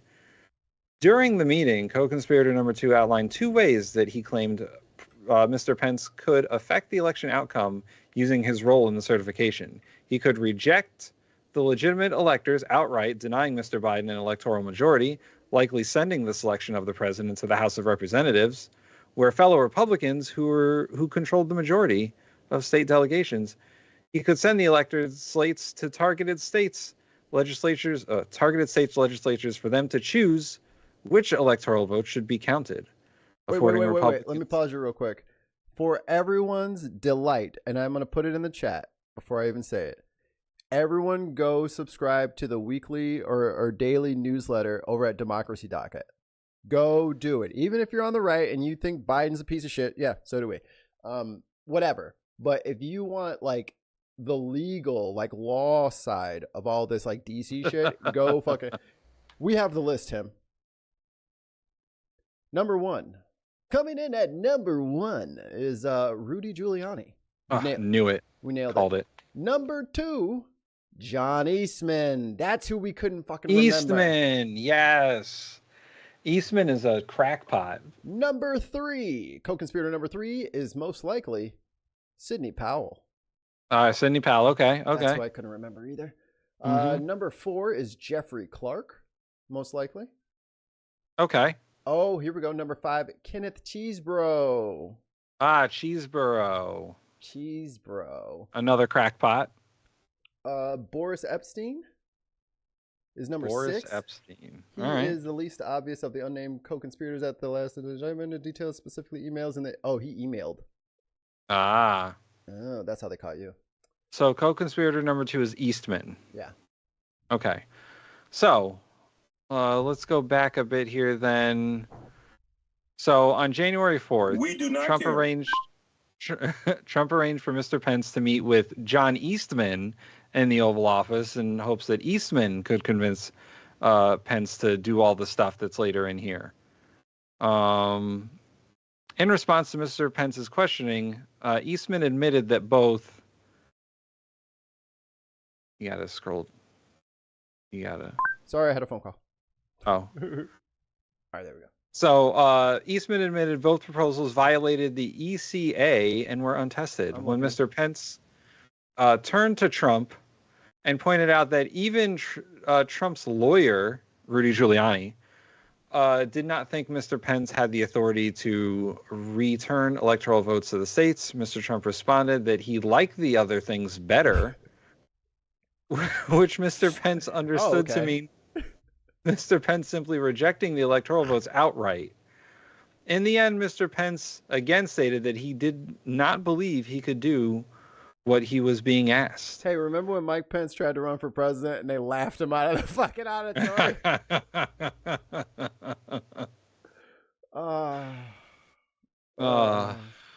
And that very night, Insurrection Eve, Mr. Trump had a speech in Dalton, Georgia, to focus the crowd on the idea that Mr. Pence could change the results of the election, saying that I hope Mike Pence comes through for us. I have to tell you, I hope that our great vice president comes through for us. This dude's stream of consciousness is ridiculous. There's one marble in a fishbowl just shaking. Of course, if he doesn't come through, I can't do a Trump impression, but whatever. Of course, if he doesn't come through, I won't like him quite as much. The next day, on Insurrection's Eve, when Mr. Trump again failed to make headway with Mr. Pence in private conversation, Mr. Trump warned that he would have to publicly criticize Mr. Pence. Oh, no. I'm going to have to sick the MAGA on you. Mr. Trump then, in a response to the New York Times report on the conversation between the two, issued a false statement claiming the vice president and I are in total agreement that the vice president has the power to act. Mike Pence is over there like, no, I did not, no. Oh yeah, I forgot Pence wrote a book that nobody bought. This is the attack on the Capitol. Let me get to some more stuff. Oh, there we go. Oh, pictures. Those pictures. It's a picture book. This is a peaceful protest. So peaceful. The most peaceful protest. Look at this. Bro, where did they make that? It's like fucking playing Fortnite against these motherfuckers. They start building the fucking tower right in the middle of the damn battle. Like, what? So, all that stuff is the stuff for Biden's inauguration. Those were the stands that were set up for Biden's inauguration. That's like the for the footage, right? That's like for the cameras. Like the camera dudes go up there, right? Yeah. These motherfuckers done climbed up the scaffold. The most peaceful protests in the history of protests. Look at this dude crowd surfing. Jesus Christ. It's just a sea of people. Hold on. What is homie doing over here? What are you doing, sir? You are not He's trying not to get crushed. No, this is clearly the police are letting them in. See the riot shields? Oh yeah. I like the dudes with the flags that are like setting against the charge. They're trying to pierce through the shield wall. It gives them a +2 to AC. Look at them being peaceful with the Capitol Police officers. Stabbing them with the little eagle on the top. These pictures are totally fake. See how they're totally doctored. But see how there's these barricades here? That means you're not supposed to go there. See how these guys are holding the barricades with their arms and putting their full body weight into making sure the barricade. That means you're not supposed to go there. Mikey, these people are all, go back to the picture. Yeah. These people are all clearly Antifa. Look at how Antifa they are. I think they're Black Lives Matter. With their Trump flags and the fact that they don't give a fuck about the police. Fuck the police, coming straight from the underground. Like, for all the MAGAs who are like the blue line and Blue Lives Matter and all that shit, they didn't give a fuck about the Capitol Police. I'm out of frame? Yeah. Oh, sorry. They didn't give a fuck about the Capitol Police. I like how you did the line again. I love it. Dedication to the art, baby. Statement from our leader. Our children are watching. Nonprofit. All leaders respond to Capitol Hill violence. Yeah, they're watching all right. Like, this is so fun. Dude, and then like everybody shitted on us. Right, for fucking laughing at the guy who fell off of the fucking wall he was climbing up, and then he fucking tased himself to death. And then we were the bad guys for laughing at it. All right, whatever. Oh, this is during the day. After his speech, Mr. Trump returned to the White House around 1:30 and settled into the dining room of the Oval Office. They didn't talk where about he who watched... tried to do the thing in the car. Oh, you probably got to go back for that. Well, this is that day. Bits... I know, we got to go back in a little bit. No, we ain't doing it. All right. All right, here we go. He watched the television news coverage of the events at the Capitol and reviewed Twitter on his phone. That's Trump, all right. When the anger crowd advanced on the Capitol building and breached it around 2:13 p.m., forcing the Senate to recess, several of Trump's advisors rushed into the dining room and told him, "Hey, dude, what the fuck?" They kicked open the door. Morpheus is fighting Neo, and then fucking ran out. You gotta get in there. That's my favorite line of any movie ever. Because, dude, everybody just said, and fucking just boogied out of the room. They're like, "Oh shit, we gotta go watch that." Fight? Hell yeah, fight. That's good. Anyway, they told him that the riot had started at the Capitol and that the rioters were in the building. Over the course of the afternoon, they forcefully urged Mr. Trump to issue calming messages to his supporters. Trump resisted, repeatedly remarking that the people at the Capitol were angry because the election had been stolen. So angry. Mm-hmm. Just before 2:24 p.m., the news channel playing on the television in the dining room where Mr. Trump was sitting aired an interview with an individual marching from the ellipse to the Capitol who expressed their anger at Mr. Pence and said, "I still believe President..." Oh, sorry. I was like trying to figure out where you were, and then I was like, "Oh shit." President. "I still believe President Trump has something else left." And then at 2:24, sitting alone, Mr. President issued a tweet attacking Mr. Pence and fueling the riot. Mike Pence did not have the courage to do what should have been done to protect our country and our Constitution, giving states a chance to certify correct set of facts, not the fraudulent and inaccurate. Oh, sorry, I hit spacebar on accident. not the fraudulent and inaccurate ones, which they were asked to previously certify. USA demands the truth. I'm going to copy and paste that, and I want somebody on the right to justify this. I want someone. Let me put this on a notepad or something, and I'll just keep it with me at all times. And I just want to know, how do you say that he didn't try to steal the fucking election when that is his direct quote? 1 minute later, the United States Secret Service was forced to evacuate Mr. Pence to a secure location in the Capitol. Away from the gallows. When an advisor at the White House learned that he'd been rushed to the dining room and informed Mr. Trump, who replied, "So what?" That's your leader. He's a noble man. He said, "Hey, Mike Pence." Right. The rioters at the Capitol had been motivated and directed by Mr. Trump, and he continued to resist his advisor's request to direct them to leave throughout the afternoon. Crowds at the Capitol hunted for Mr. Pence and other lawmakers with some chanting. "Hey, Mike Pence," they said. That shirt's coming soon, but I just can't. In good conscience, it's hard for me to like draw a noose. Like I just have to outsource that part. Mr. Trump issued 2 tweets falsely suggesting that the events at the Capitol were peaceful and asking individuals there to remain that way. Wow. He said that? Jeez. Please support our Capitol Police and law enforcement, he said. They are truly on the side of our country. Stay peaceful. You fucking cop, stab you with this flag, stupid cop. I am asking for everyone at the U.S. Capitol to remain peaceful. No violence. Remember, we are the party of law and order. Oh. Never mind Respect that fake the electors law. thing. And our great men and women in blue, thank you. At 4 p.m. DC time, he tweeted a video in which he, for the first time, asked his supporters to leave, while at the same time falsely claiming that we had an election that was stolen from us, a landslide election. Trump has never won a landslide election. And embracing the people who had attacked the Capitol, telling them, "We love you, and you're very special. You're my special boys. You're so special." At Oh, 6 p.m. Here we go. And if you broke the law, you can't say that. I'm not going to. I already said you will pay. The demonstrators who infiltrated the Capitol have defied the seat of justice. It's defiled, right? See, I can't see it very well. But this election is now over.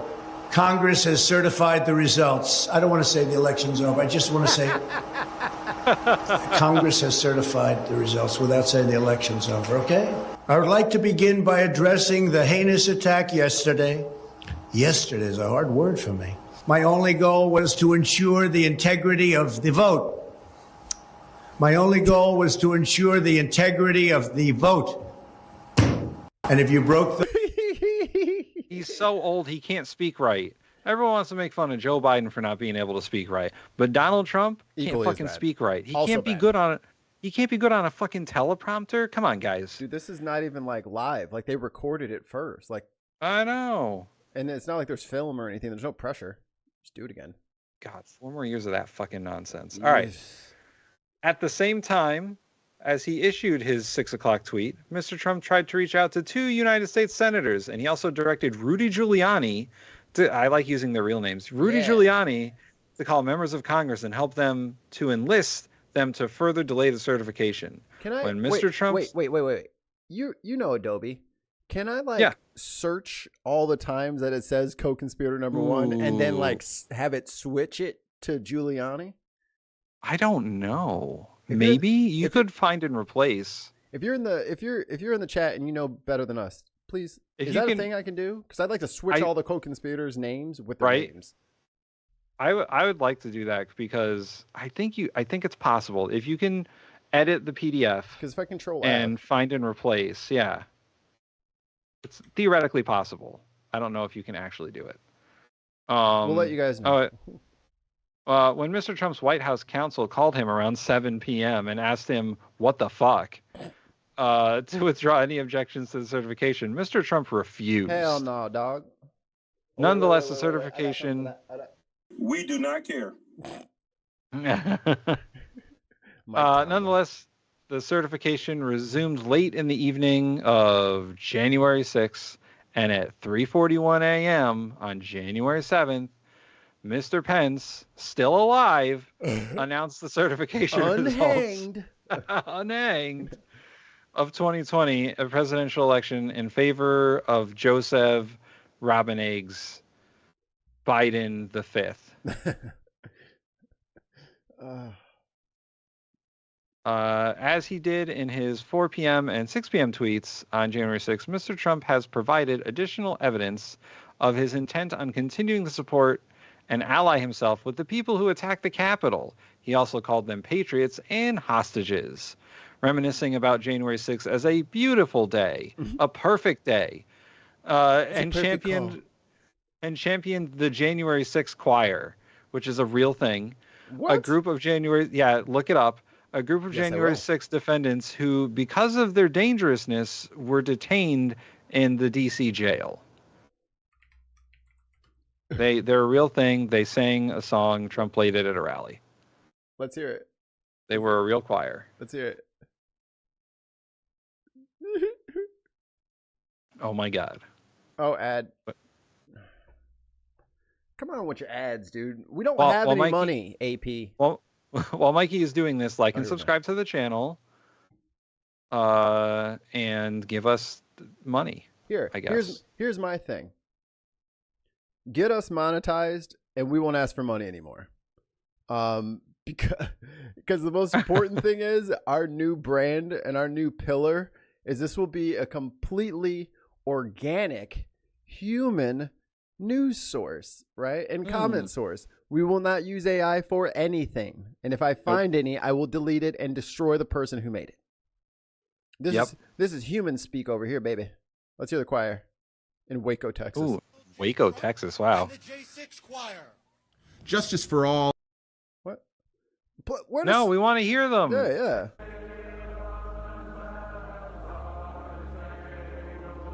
The song... Bro, I can't hear with your damn commentary. Shut the fuck up. Overlaid over their song is Donald Trump, the former president, reciting the Pledge of Allegiance. One nation, under God. God. He is dystopian. The song is clearly designed to portray the... All right, bro. Great. You clearly Nobody gives a fuck, bro. Bro, look, can we hear it before you do it? Trump himself. God, fuck it. I'll find another one. Jesus fucking Christ. Chatty Cathy over here don't want nobody else to hear the song but him. Oh, wait. There's a Spotify version? Oh, my God. I don't know if I want to give him the clicks. I mean, they get, what, like a fraction of a penny every time you do that? It adds up, Tim. Yo, the artist is Donald J. Trump, and then the artist is J6 Prison Choir. Wow. Yo. Guess how many plays it has? How many? The Make America Great Again song has 301,000 plays. That's not a lot. It's been around for a while now. Yeah, that is nothing for Spotify. Maybe they don't have Spotify. The MAGA people. That's crazy. Yeah, let's see. Download app, send it for... Bitch. All right, whatever. See, they always want something from you. I have the app open. Oh. Just play it in the app, but it's like, you're on a website. All right, let's see.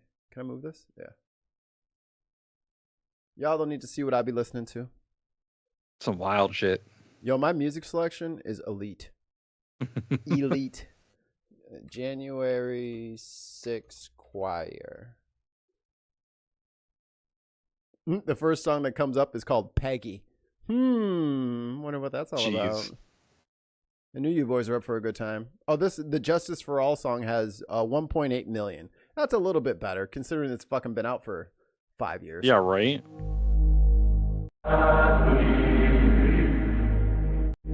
and to the republic.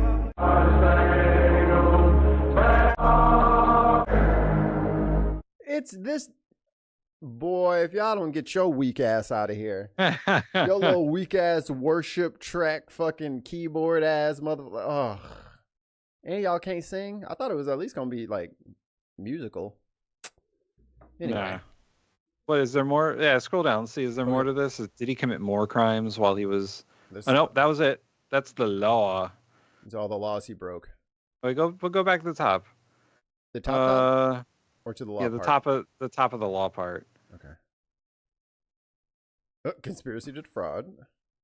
Oh, there we go. Well, based on the facts above, after analyzing the relevant criminal statutes, the office sought and a grand jury found probable cause for an indictment of Mr. Trump on 4 federal charges. Conspiring to obstruct the governmental function of selecting and certifying the President of the United States in violation of the law. Obstructing 18 U.S. Code, subsection 371. Obstructing and attempting to obstruct the official proceeding on January 6, 2021 in violation of 18 the U.S. law. Code, subsection 1512. Conspiring to obstruct the official proceeding in violation of 18 U.S. Code, subsection 1512K. And conspiring to violate the federal rights of citizens to vote and have their votes counted in violation of being a good person. That's good. That's a good rule of threes, Mikey. It's case law. Because of the unprecedented facts and variety of legal issues that would be litigated in this case, the office was aware that the case would involve litigation risks, as would any case of this scope and complexity. However, after an exhaustive and detailed review of the law, the office concluded that the charges were well supported and would survive any legal challenges absent a change in the law as it existed at the time of the indictment. So Jack Smith is saying here that, like, this case is solid. Yeah. To anyone. Yeah. Oh, look, he's back. And yet Smith resigned in shame. What does President that mean, Trump. resigned in shame? I think he quit out of protest, actually. Right.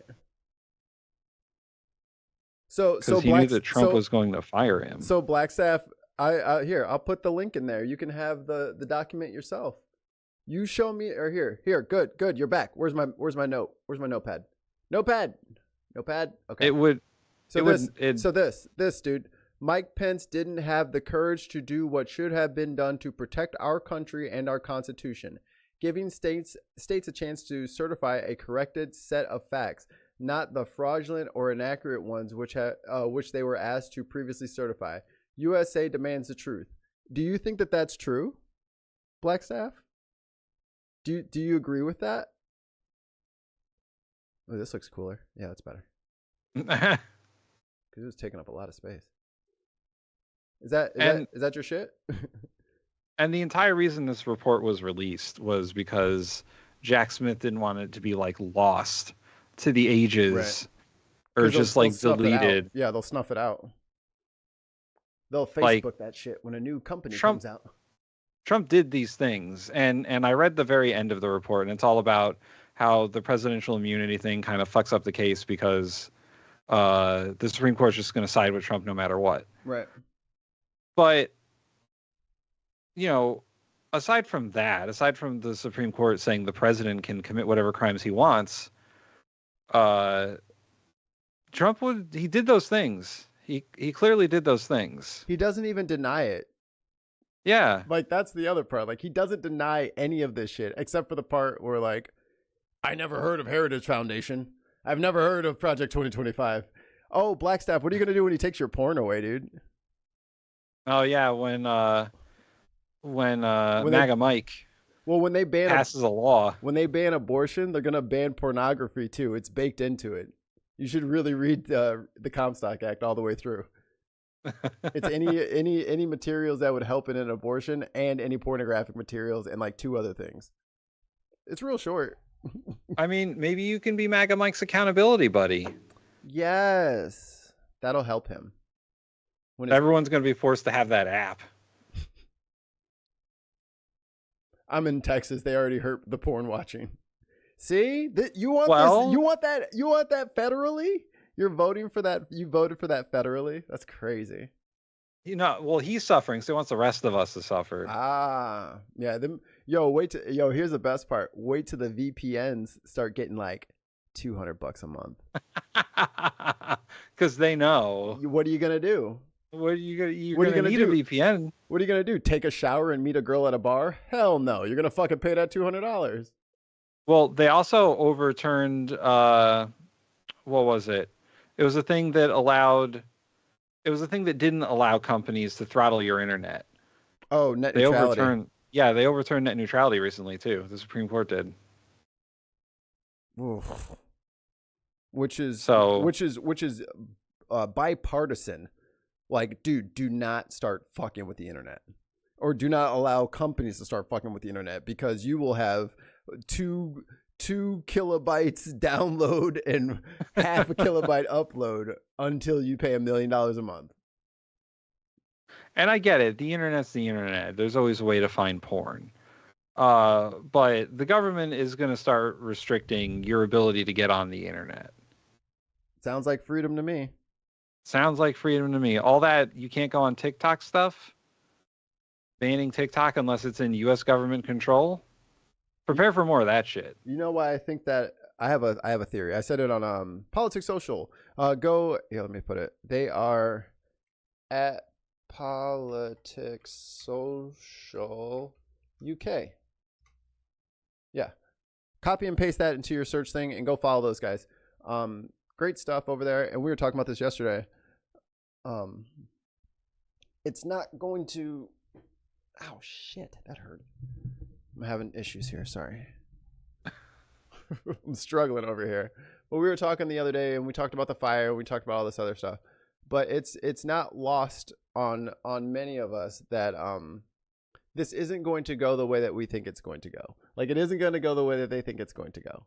Like, you keep asking for things that are bad for you, and you're going to get them. Why do you keep asking for bad things that are bad for you that you don't like? As long as it pwns the libs, you got to pwn the noobs. Dude, no one's keeping score out here. We're just trying to fucking go to work and go home. What are you talking about? Yeah. You are not a mod, so no one saw your link, dude. But you unfortunately. But if you're on Twitter, you can DM me on Twitter or whatever. But yeah, you have to admit the voting totals look odd. Look odd to what? All right, so like it's the biggest. 2020 was the most people that have ever voted in a U.S. election, right? Yes. But what was it like 20 million or 200 million? It was close to that. I think Biden got 80 something million and Trump got 75 million or something close to that. Like, I don't know the exact numbers, but let me Google it. It's the most people that have ever voted in a U.S. election. And it was the most voter participation that a presidential election has had in almost forever. Okay. But, well, no, it's not the same in 2024. Less people voted in 2024 than voted in 2020. By a lot. By a lot. Millions and millions of people didn't vote. It was 81 to 74 million. So that's 5, 15, 155 million. He said in 2020 there had been a massive Democrat spike. I wonder fucking why. Why would Democrats want to vote? Now, I know the reason isn't Joe Biden, because fuck that guy. Yeah, nobody likes him. But perhaps the COVID president who wanted you to inject bleach into your arm wasn't the best guy. Tim, you put bleach in your butt and then you sun your butthole, and then the COVID is scared because you're a weird person and it leaves your body on its own free will. Perhaps the guy who lost the most jobs as quickly as possible in the U.S. economy wasn't the best guy to be the fucking president of the United States. Remember when we wanted to ban all the Muslims? Right. Perhaps it was like a 4-year-long collective nightmare we wanted to end. Which is why they took the very old and very racist Joe Biden. Like that's one thing that Trump doesn't really get enough flack about, is the fact that he here you go. There you go, big boy. The fact that he lost to easily the dumbest, oldest, worstest president I could think of, like, nominating. Like, if he would have ran against Bernie, oh, we'd still be having Bernie. You know what I mean? Like, we'd be. Oh yeah. It'd be AOC's turn at the plate at this point, because he had no chance against Bernie. No chance in 2016. He was reelected in 2024 because the Democrats fucked up. Bad. Joe Biden should have never ran for president a second time. He said he wasn't going to. And Black Staff, if you think Biden's terrible, I think Biden's terrible. Me too. Mikey thinks Biden's terrible. Kamala Harris? I've cussed out Joe Biden at least 5 times since the election. I get very angry with Joe Biden. You know what happened? Democrats didn't want to vote for them, so they didn't win. Right. It's not a mystery. But I'm in politics, and in 2020 I was involved in elections. What happened is that Democrats overperformed and independents voted for the Democratic candidate. That's what happened. It's not a huge fucking mystery. Right. Biden did what Trump did 4 years prior. More Democrats voted than previously. He made blue states bluer, and he turned a couple of purple states blue. Trump did the same thing in 2020. He made the red states redder, and he turned a couple of purple states red. Even though he didn't win the popular vote, that's how the Electoral College works. Yep. So, speaking of Electoral College, what say you, Black Staff? What do you think about the Electoral College? Should it be gone or should we keep it? What say you? I mean, Trump would have still won in 2024, even if we didn't have Electoral College. Yeah. He won the popular vote, which is the first time a Republican has done that since what? Reagan. 2008? Bush. Yeah, 2008. Bush 2, Electric Boogaloo. Or 2004. It was 2004 because Obama won in 2008. Correct. Yeah, and that was post-war, or post the beginning of the Iraq invasion. Right. He was a popular president. Don't you understand that the Electoral College is just DEI for fucking broke-ass poor states? Like, it's giving them an overinflated influence on the country just because they're small? Don't you think that's DEI? Don't you think that's affirmative action for small states? Black Staff said that they live in Texas. Mm-hmm. So, like, your state doesn't matter to candidates for the most part. Right. My state doesn't matter for candidates for the most part. I live in Connecticut, which is a very blue state. So I don't get candidates in my state. And I'm sure that there are some rallies that happen in Texas because Texas is one of the most populous states. But as far as like Electoral College stuff goes, if you're a Democrat in Texas, your vote doesn't matter. If you're a Republican in Connecticut, your vote doesn't matter. Well, not on the federal level, but I mean, there's like not Irvine. What's it? Because everyone but president goes by popular vote. Yeah, and I mean, of course they're gonna make it as hard as possible to get rid of, but it'll happen. I think before we're dead and buried, Tim, I think we will get rid of the Electoral College. God, I hope so. It's the worst election system. We shouldn't have stupid. We shouldn't have an election system with an error percentage. It's not representing the people. It's not. I mean, and even this time around, Trump didn't get 50% of the votes. He got a majority, but he didn't get 50%. Should we do 50 plus 1? I mean, for president, shouldn't you? I think you should. You need to get 50 plus 1. But here's the thing. Or that would run the whole election again. That would negate a lot of elections, like presidential elections. Okay. There's been a lot of times where less than 50% won. It happened to Clinton. It didn't happen to Obama. Obama was so popular, he didn't need that shit. Hope and Change fucking sold sneakers, baby. The Obama stickers are still floating around on a couple people's cars. But like, it would change a few elections. But I think holding them to a 50% plus 1 would be just fine. I think if you're president of the United States, you should win the majority, the majority of votes. Yeah. Because if less than half the country is voting for you and you win, is that really a good system? And especially with the radicalization of like everyone's politics. I wouldn't even say on the left, because the left doesn't really get to do anything because the Democrats are so center right at this point that the left is just completely unrepresented in the entire country. Like we have no representation. Like there is no representation for people who care about the border, but care about the border as far as I want to make sure that we're not letting employers take advantage of people who are undocumented. Like that's how I take care of the border. Right. I take care of the border by making trade policies that bolster the Mexican economy, which helps them have legitimate means to combat the cartel, versus, I don't know, just locking up everybody who has weed on them.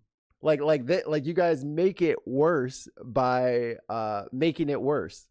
You know what I mean? Like instead of fighting the fire with water, you decided that you should use a nuclear bomb, and therefore there will be no ground for the fire to be on. Like that's not how you solve problems, dude. My dudes. Billy says that 51% and we left the EU. Yeah, that's a good point, but like leaving the EU, they should probably at least have like a 60% majority vote for that. I told them the week after it happened, I'm like, dude, just have another referendum. It's like, we can't. I'm like, you literally have nothing to lose. You should just do it again. You literally have nothing to lose. I would be fine with maybe coalition governments like they have in the UK, where there's multiple parties, like the mixed member proportional system. Or then you don't Canada have too. to have, Canada too. Like the parliamentary system and like multiple parties, that would be a lot better, because then you could actually be represented. Yeah. I don't feel that the Democrats or the Republicans actually represent me. There's a small state party in Connecticut that I feel represents me, but they're never going to make it. Like, it's a progressive party, but they're never going to make like national goals. And if you have like they have the Democrats, or they have like the Liberals, and they have like the NDP, and they have like all kinds of parties up there, and it's harder to dump a bunch of money into a campaign when there's 17 different pots to pour the money into, right? Like it's harder for Elon Musk to buy an election if there's multiple candidates, you know what I mean? If there's multiple factions of the right wing that all have to be brought to heel, you know? You are left of most of America. I'll agree to that. That's fine. I'm not in denial about that. You know what I mean? Like I'm okay with that. That's my point. Listen, you don't want to know how far left of most of America I actually am. Oh yeah, Tim. How far left are you? What's your wildest leftist policy that you wish would be implemented? Remove the Second Amendment from the Constitution and replace it with something that actually works. I'm not 100% off board with that. Not 100%. I think people should have to test like a license, like a driver's license. Yeah. Like the Second Amendment is too vague on what gun policy should actually be. It's just like the right to bear arms shouldn't be infringed upon. Great. And the Supreme Court has said, hey, that part about, the militia stuff doesn't really matter. You can just own a gun. It's not good. And the founders who wrote it had guns that you could only fire 3 rounds a minute if you were good at it. I'm about to say, that's damn fast. Yeah, 3 rounds a minute is like you are the best at reloading your gun. You know what they used to do instead of reloading? They would just have 2 lines of idiots shooting at each other. I would say fire. I would say that is my most leftist idea. I also support universal health care and universal pre-K, free school lunch. I think that we need to stop fucking over every South American country we can. And that we need to embrace, more socially viable programs. We need to, remove 65 and over from Medicare and just let everyone have Medicare. Stuff like that. Doesn't seem like the whole world would fall apart if we did that. Just saying. Just doesn't seem like everything would collapse in on itself. Just saying. And I think that I think that, you know, a social democracy is preferable to the absolute capitalism we currently have. Like, I think my furthest left thing would either be like 100% tax rate after like $30 million. Ooh, no more billionaires. Yeah, that's a good one. I don't want any more. I don't need a single fucking billionaire in this country. If you want to be a billionaire, go to fucking Saudi Arabia. Go to the UAE. Go to Dubai. Get out. Like for real, go. Like, just leave. We don't want you. Yeah. You're not used. There is not a. The Swifties and the Beehive, please leave me alone. But there is no good reason to be a billionaire in this country.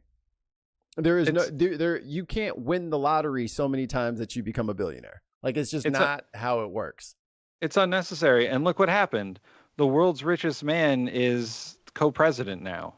I mean, he is the president. And then you got Trump as the vice president. Assistant president. President Daddy.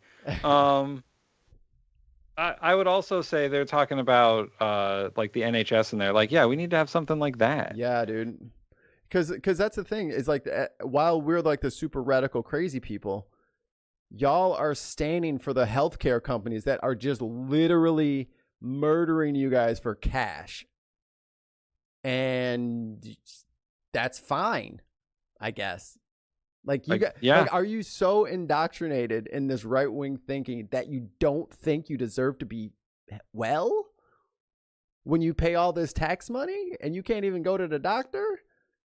Like, there's like a whole like paradigm shift that needs to happen over here where and honestly, I think we're closer to it than we've ever been. Even though Trump's going to fuck this up so much worse than he anticipates. And a lot of people are going to suffer from that. And hopefully that's the wake-up call that they need these billionaires out of their fucking politics, out of their fucking banking institutions, out of the housing market, out of all these places where normal people, like we have no upward mobility anymore. Like, we have witnessed in like the last 5 years, not the last 100 years, last 5 years, like, this is worse than the French Revolution.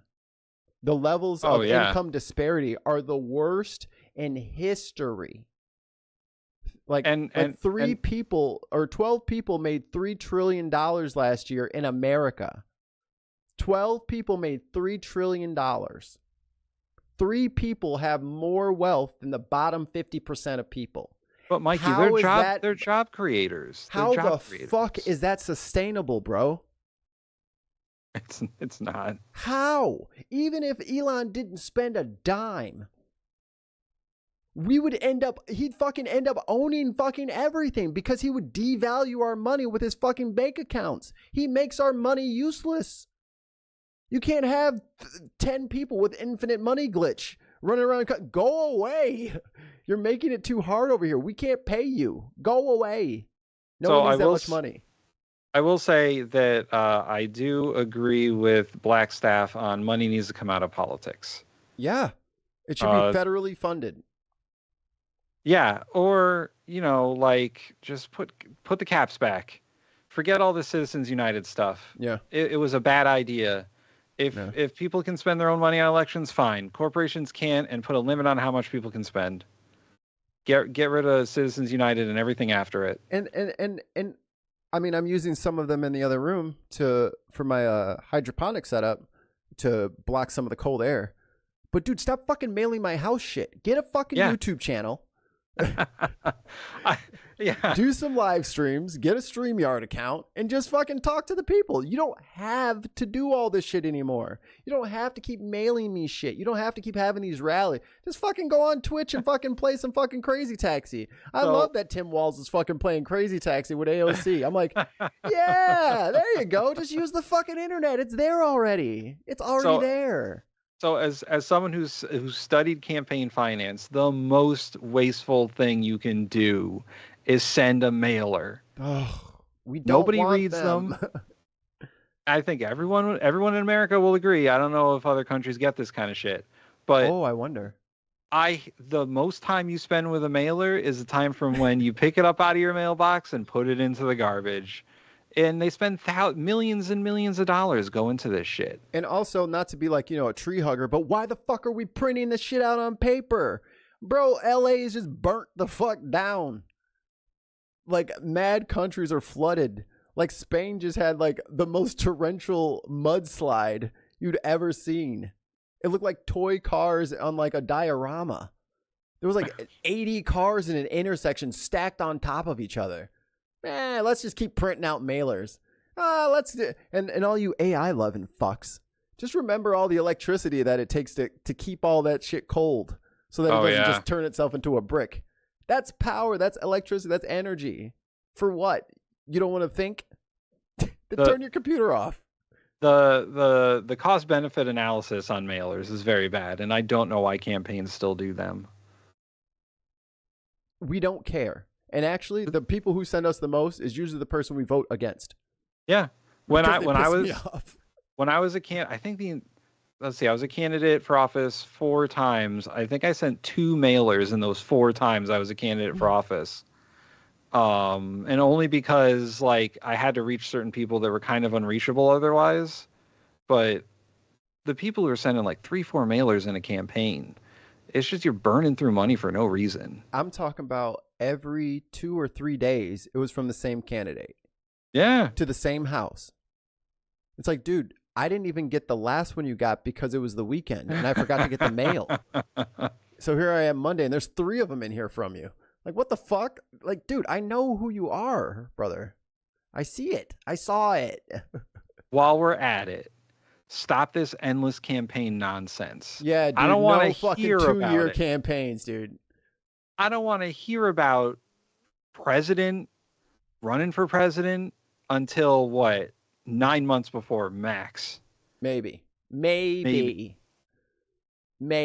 saying we should do like a month.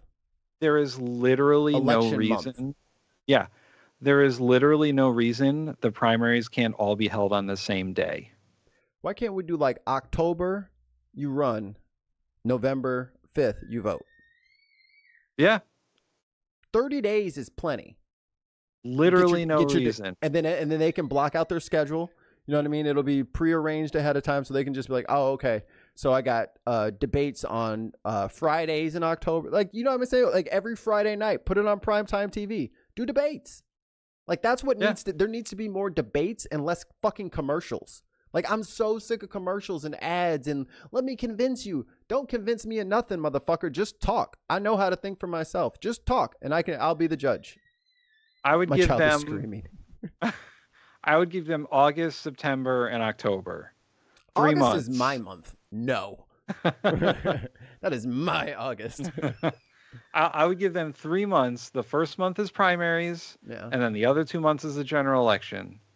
None of this, oh, it's January 2026, time to start running for president. Oh my God. And all of that bends back into the thing that even Blackstaff agreed with. You got to get the money out of politics. Because it's not a competition to see who can get the most commercials. And that's really where the Democrats fucked up, right? Like they were so busy advertising, they forgot to talk about the accomplishments while you were in fucking office, stupid. Like, I don't know, maybe every time you do something good, say it. Instead of having Kamala Harris have to repeat your successes 3 years after you did it. Because you did one press conference about the CHIPS Act. That's not everybody else's job to fucking campaign for you. You should be campaigning the whole time. I would also like to see term limits and age requirements changed. If you're post 60, I want you out. You don't have a stake anymore. Once you hit or whatever the retirement age for Social Security, like when you hit that age, you're out of politics. Bye. Go retire. And if you can't retire, then that is the fault of your politics. Elder care. We need a lot better elder care in this country. Yeah.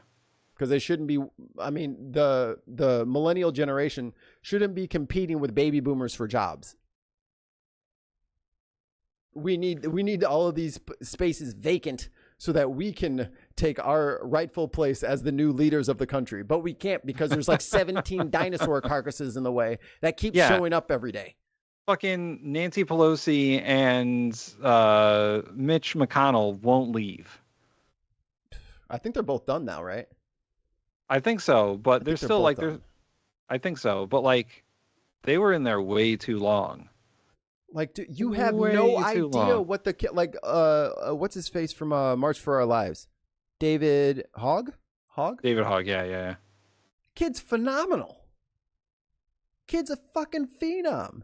And when he's not marching for his life with his schoolmates, the motherfucker is getting shit passed for veterans. He's 19. Yeah, he's a grassroots phenom. Like he's a powerhouse. Yeah.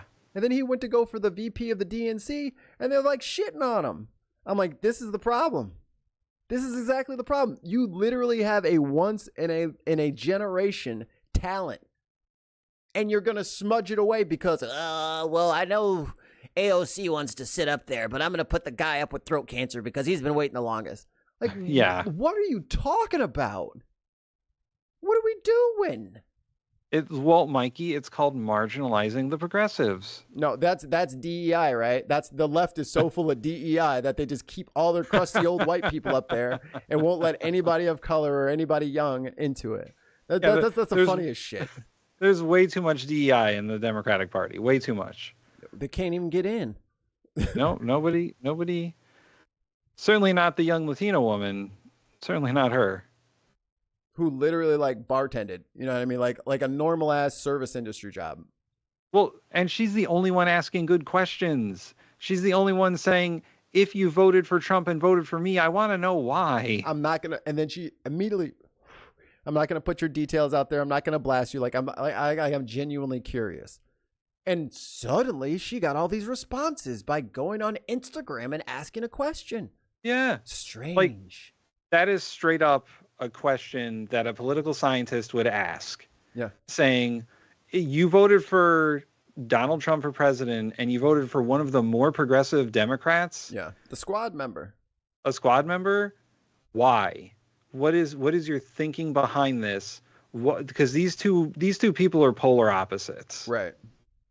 So what made you rationalize that decision? Did you just not like Kamala Harris that much? Or like, do you have a relation? Do you think you have some sort of like strong bond with AOC that you can't like not vote for her? Like, right. What's the axis here of what's happening? Because it's strange, the split ticket voting like that, and it happened in a lot of states. Right. And I think especially in like Missouri, because I am from St. Louis, so I have to keep an eye on my home turf. Cory Bush was pushed out by AIPAC, and Trump won Missouri, and then they put in their own state protection for abortion. Here's the problem. They already closed all the Planned Parenthoods. Dumbasses.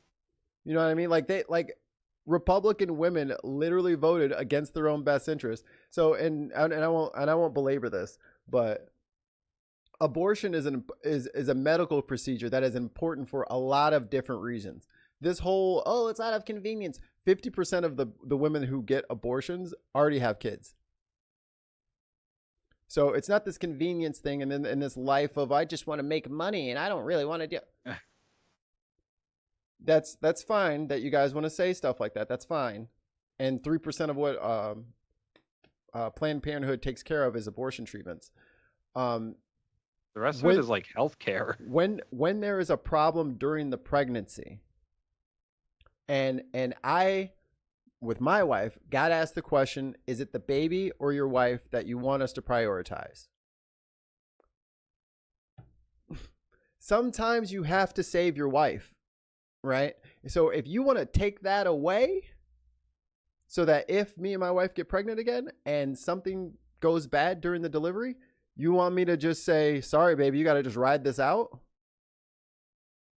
If you guys want me to become an actual villain. Well, Mikey, your wife is just the baby cannon anyway, right? Cannon. A baby trebuchet. There's some wires in there, I bet. Like, that's all women are for, right? They're That's what they're shoot for. out babies, and then they're done. Because if it was guys, like if it was like, hey, dude, your wife's having some problems during the delivery, so what we're gonna do is give her your brain, okay, and that's gonna save her. So please put this gown on. It'll just be a few minutes. Like if we had to sacrifice to save the woman, a lot of men wouldn't do it. But to ask the women to sacrifice for the kid, for the husband, is crazy. Is crazy. We would never do it. If men could have babies, abortions would be everywhere. Everywhere. Mm-hmm. That'd be fully legal in any context. Yeah. It'd be like Viagra. Blackstep said in response to my why did people Trump for both Trump and AOC, he said they both convince people that they are for the working class. I would like to know, as a political scientist, how you think, or anyone could possibly think, that Trump is for the working class, considering his first term as president. Because his first term as president, he cut taxes for millionaires and said, fuck everyone else. That's what his tax plan was. Well, Tim, how did they pay for those tax cuts? They didn't. They tried to cut government spending, but they didn't. No president has cut government spending in the modern era.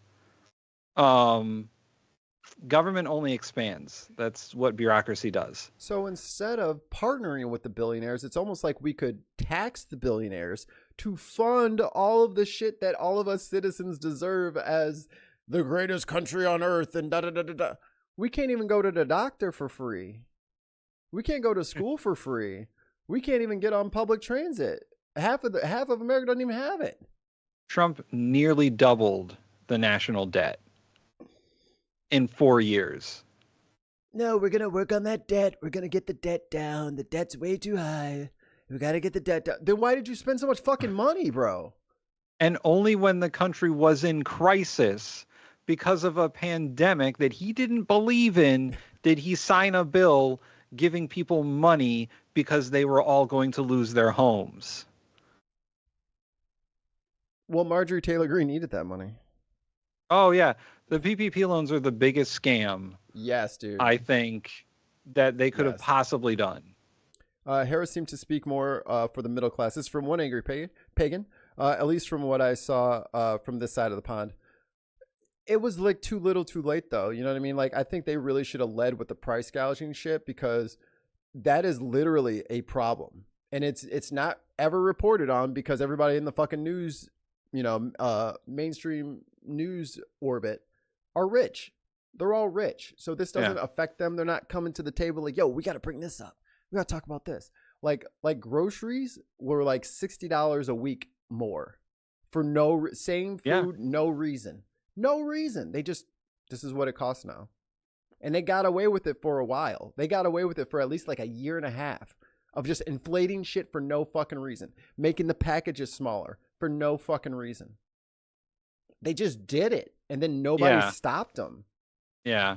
And the craziest part to me about the end of Trump's presidency and the pandemic was he left people out in the cold for months before he took any action to help people. And it was only through acts of Congress that actually stuff got done. Remember when it was like, the problem is it's all this testing. Yeah, why are we testing so much? Geez, I don't know. So people know if they have COVID, so they avoid other people, so nobody else dies. And then he's like, yo, Putin, I got you some tests, dog. I sent them over. And then Putin was like, you're going to get in trouble, man. He's like, I'll be all right. It'll be cool. Nobody cares. It couldn't have been anybody else, right? Like, it couldn't have been anybody else that's like giving COVID tests to our fucking worst enemy, according to him. And meanwhile, advocating in America that the tests are stupid and we need to stop testing so much. That's why the numbers are so high. It's because y'all keep finding out you have it.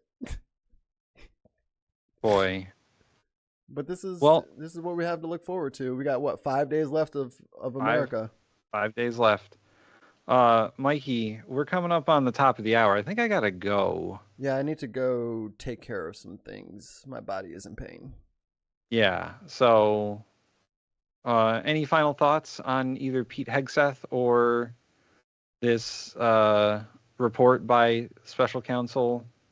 I'm glad the report got out, and I'm glad we can all download it and keep it on a hard drive forever and ever, amen. Because this is like typically, like if this was the 80s, they would just throw this shit in the trash and no one would ever see it. Oh yeah, you know what I mean? Like it would be shredded. Yep, and they would just destroy that shit, and it would never be heard from again. So I'm glad we got the report. I'm glad it proves a lot of what we've already said. Is there something under here? Oh shit, I'm in full screen. No. Pete Hegseth is a fucking joke.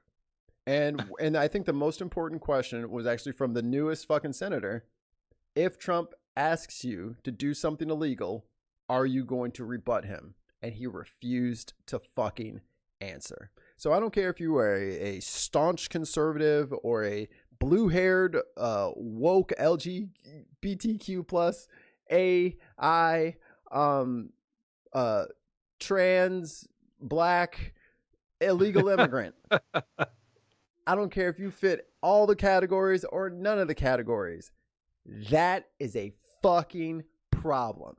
Will you stop him from becoming Hitler? I don't want to answer. Will you stop him from being Mao Zedong? I don't want to answer. That is problematic. Yeah, and she was she even said, well, the previous Secretary of Defense under Trump stopped him from doing this and this. Would you have done the same thing? No and answer. He couldn't fucking answer that either. No answer. Refused to answer. Like, I don't care which side you're on. If that doesn't give you chills, I don't know what does. You know? Yeah. For me, Hegseth is he's a disaster. Right. And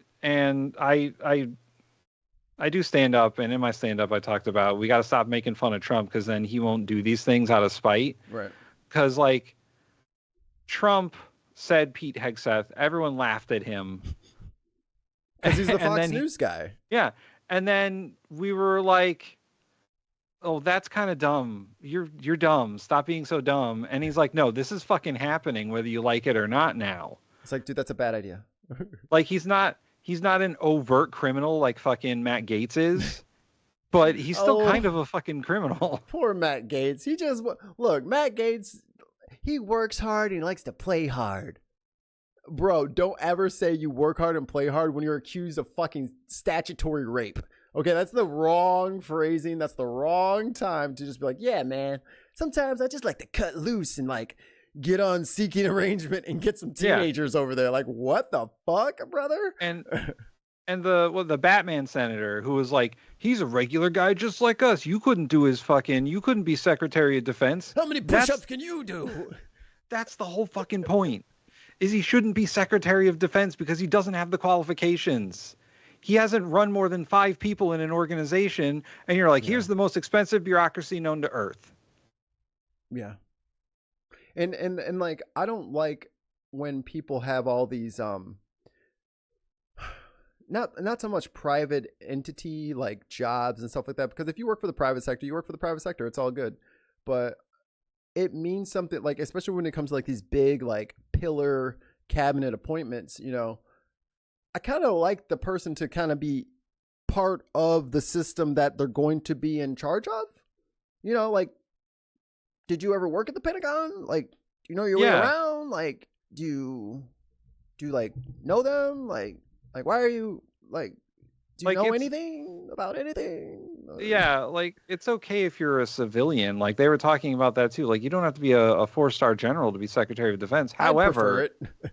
Yeah, it's preferable. But like if you say you have someone who worked in the DoD and they have really good experience in managing bureaucracies, maybe they have like good public administration records and stuff like that, and they were in the military but they didn't make it all the way to general. Like maybe, but even not if they the only got Fox News host. Even if they only got the sergeant, you know what I mean? Like to just have some sort of record.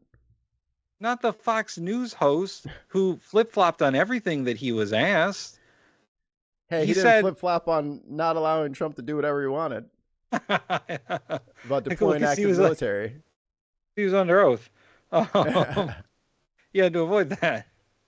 but not the guy who was like, for what, a decade plus, women shouldn't be allowed in active duty roles in the military. And then on the day of, he's like, well, yeah, sure, why not? He was a major Black Staff. Yeah, he made it all the way to major. But he went to ROTC, so they automatically make you an officer. So I think you come in at second lieutenant.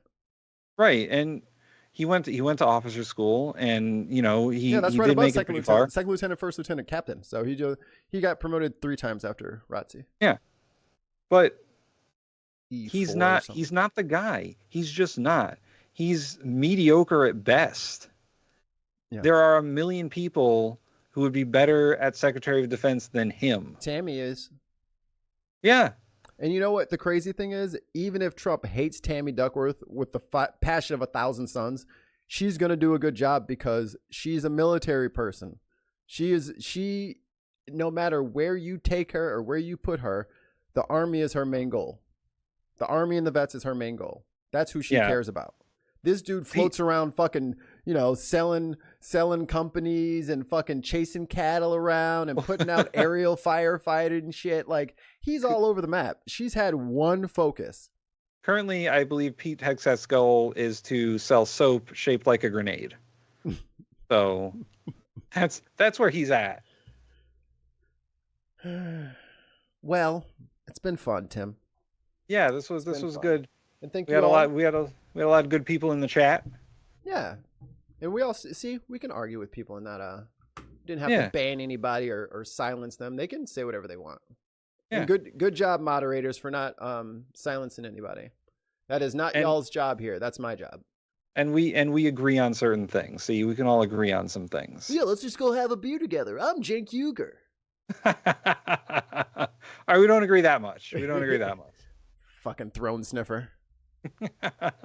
Cenk the throne sniffer. That is your name now. All right, guys. Thank you guys so much for hanging out with us. Hit the like if you haven't already done so. Subscribe if you haven't already done so. And we will see you guys. What is today? Tuesday? Monday? Yeah, so it's Tuesday. So Thursday night for Unbox Politics.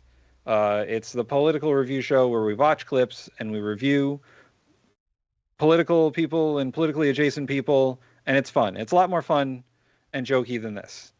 How dare you? We have Ollie's there and Mark is there, and we have a good time. It's a good time. It's not just me and Mikey ranting about stuff. And we get to and you get to see the best and funniest clips from all your favorite people. I don't know, maybe we can grab some shit from here. Because I mean, well, I guess we can wait a couple of months, huh? I bet Pete Hegseth will give us plenty of fucking material here. No, we should definitely put up at least like Slotkin or dude. Duckworth. Those are two good ones. And you know who's not making it? Fucking fake Bruce Wayne. That's who's not making it. Fuck that guy. Fucking Mark Wayne.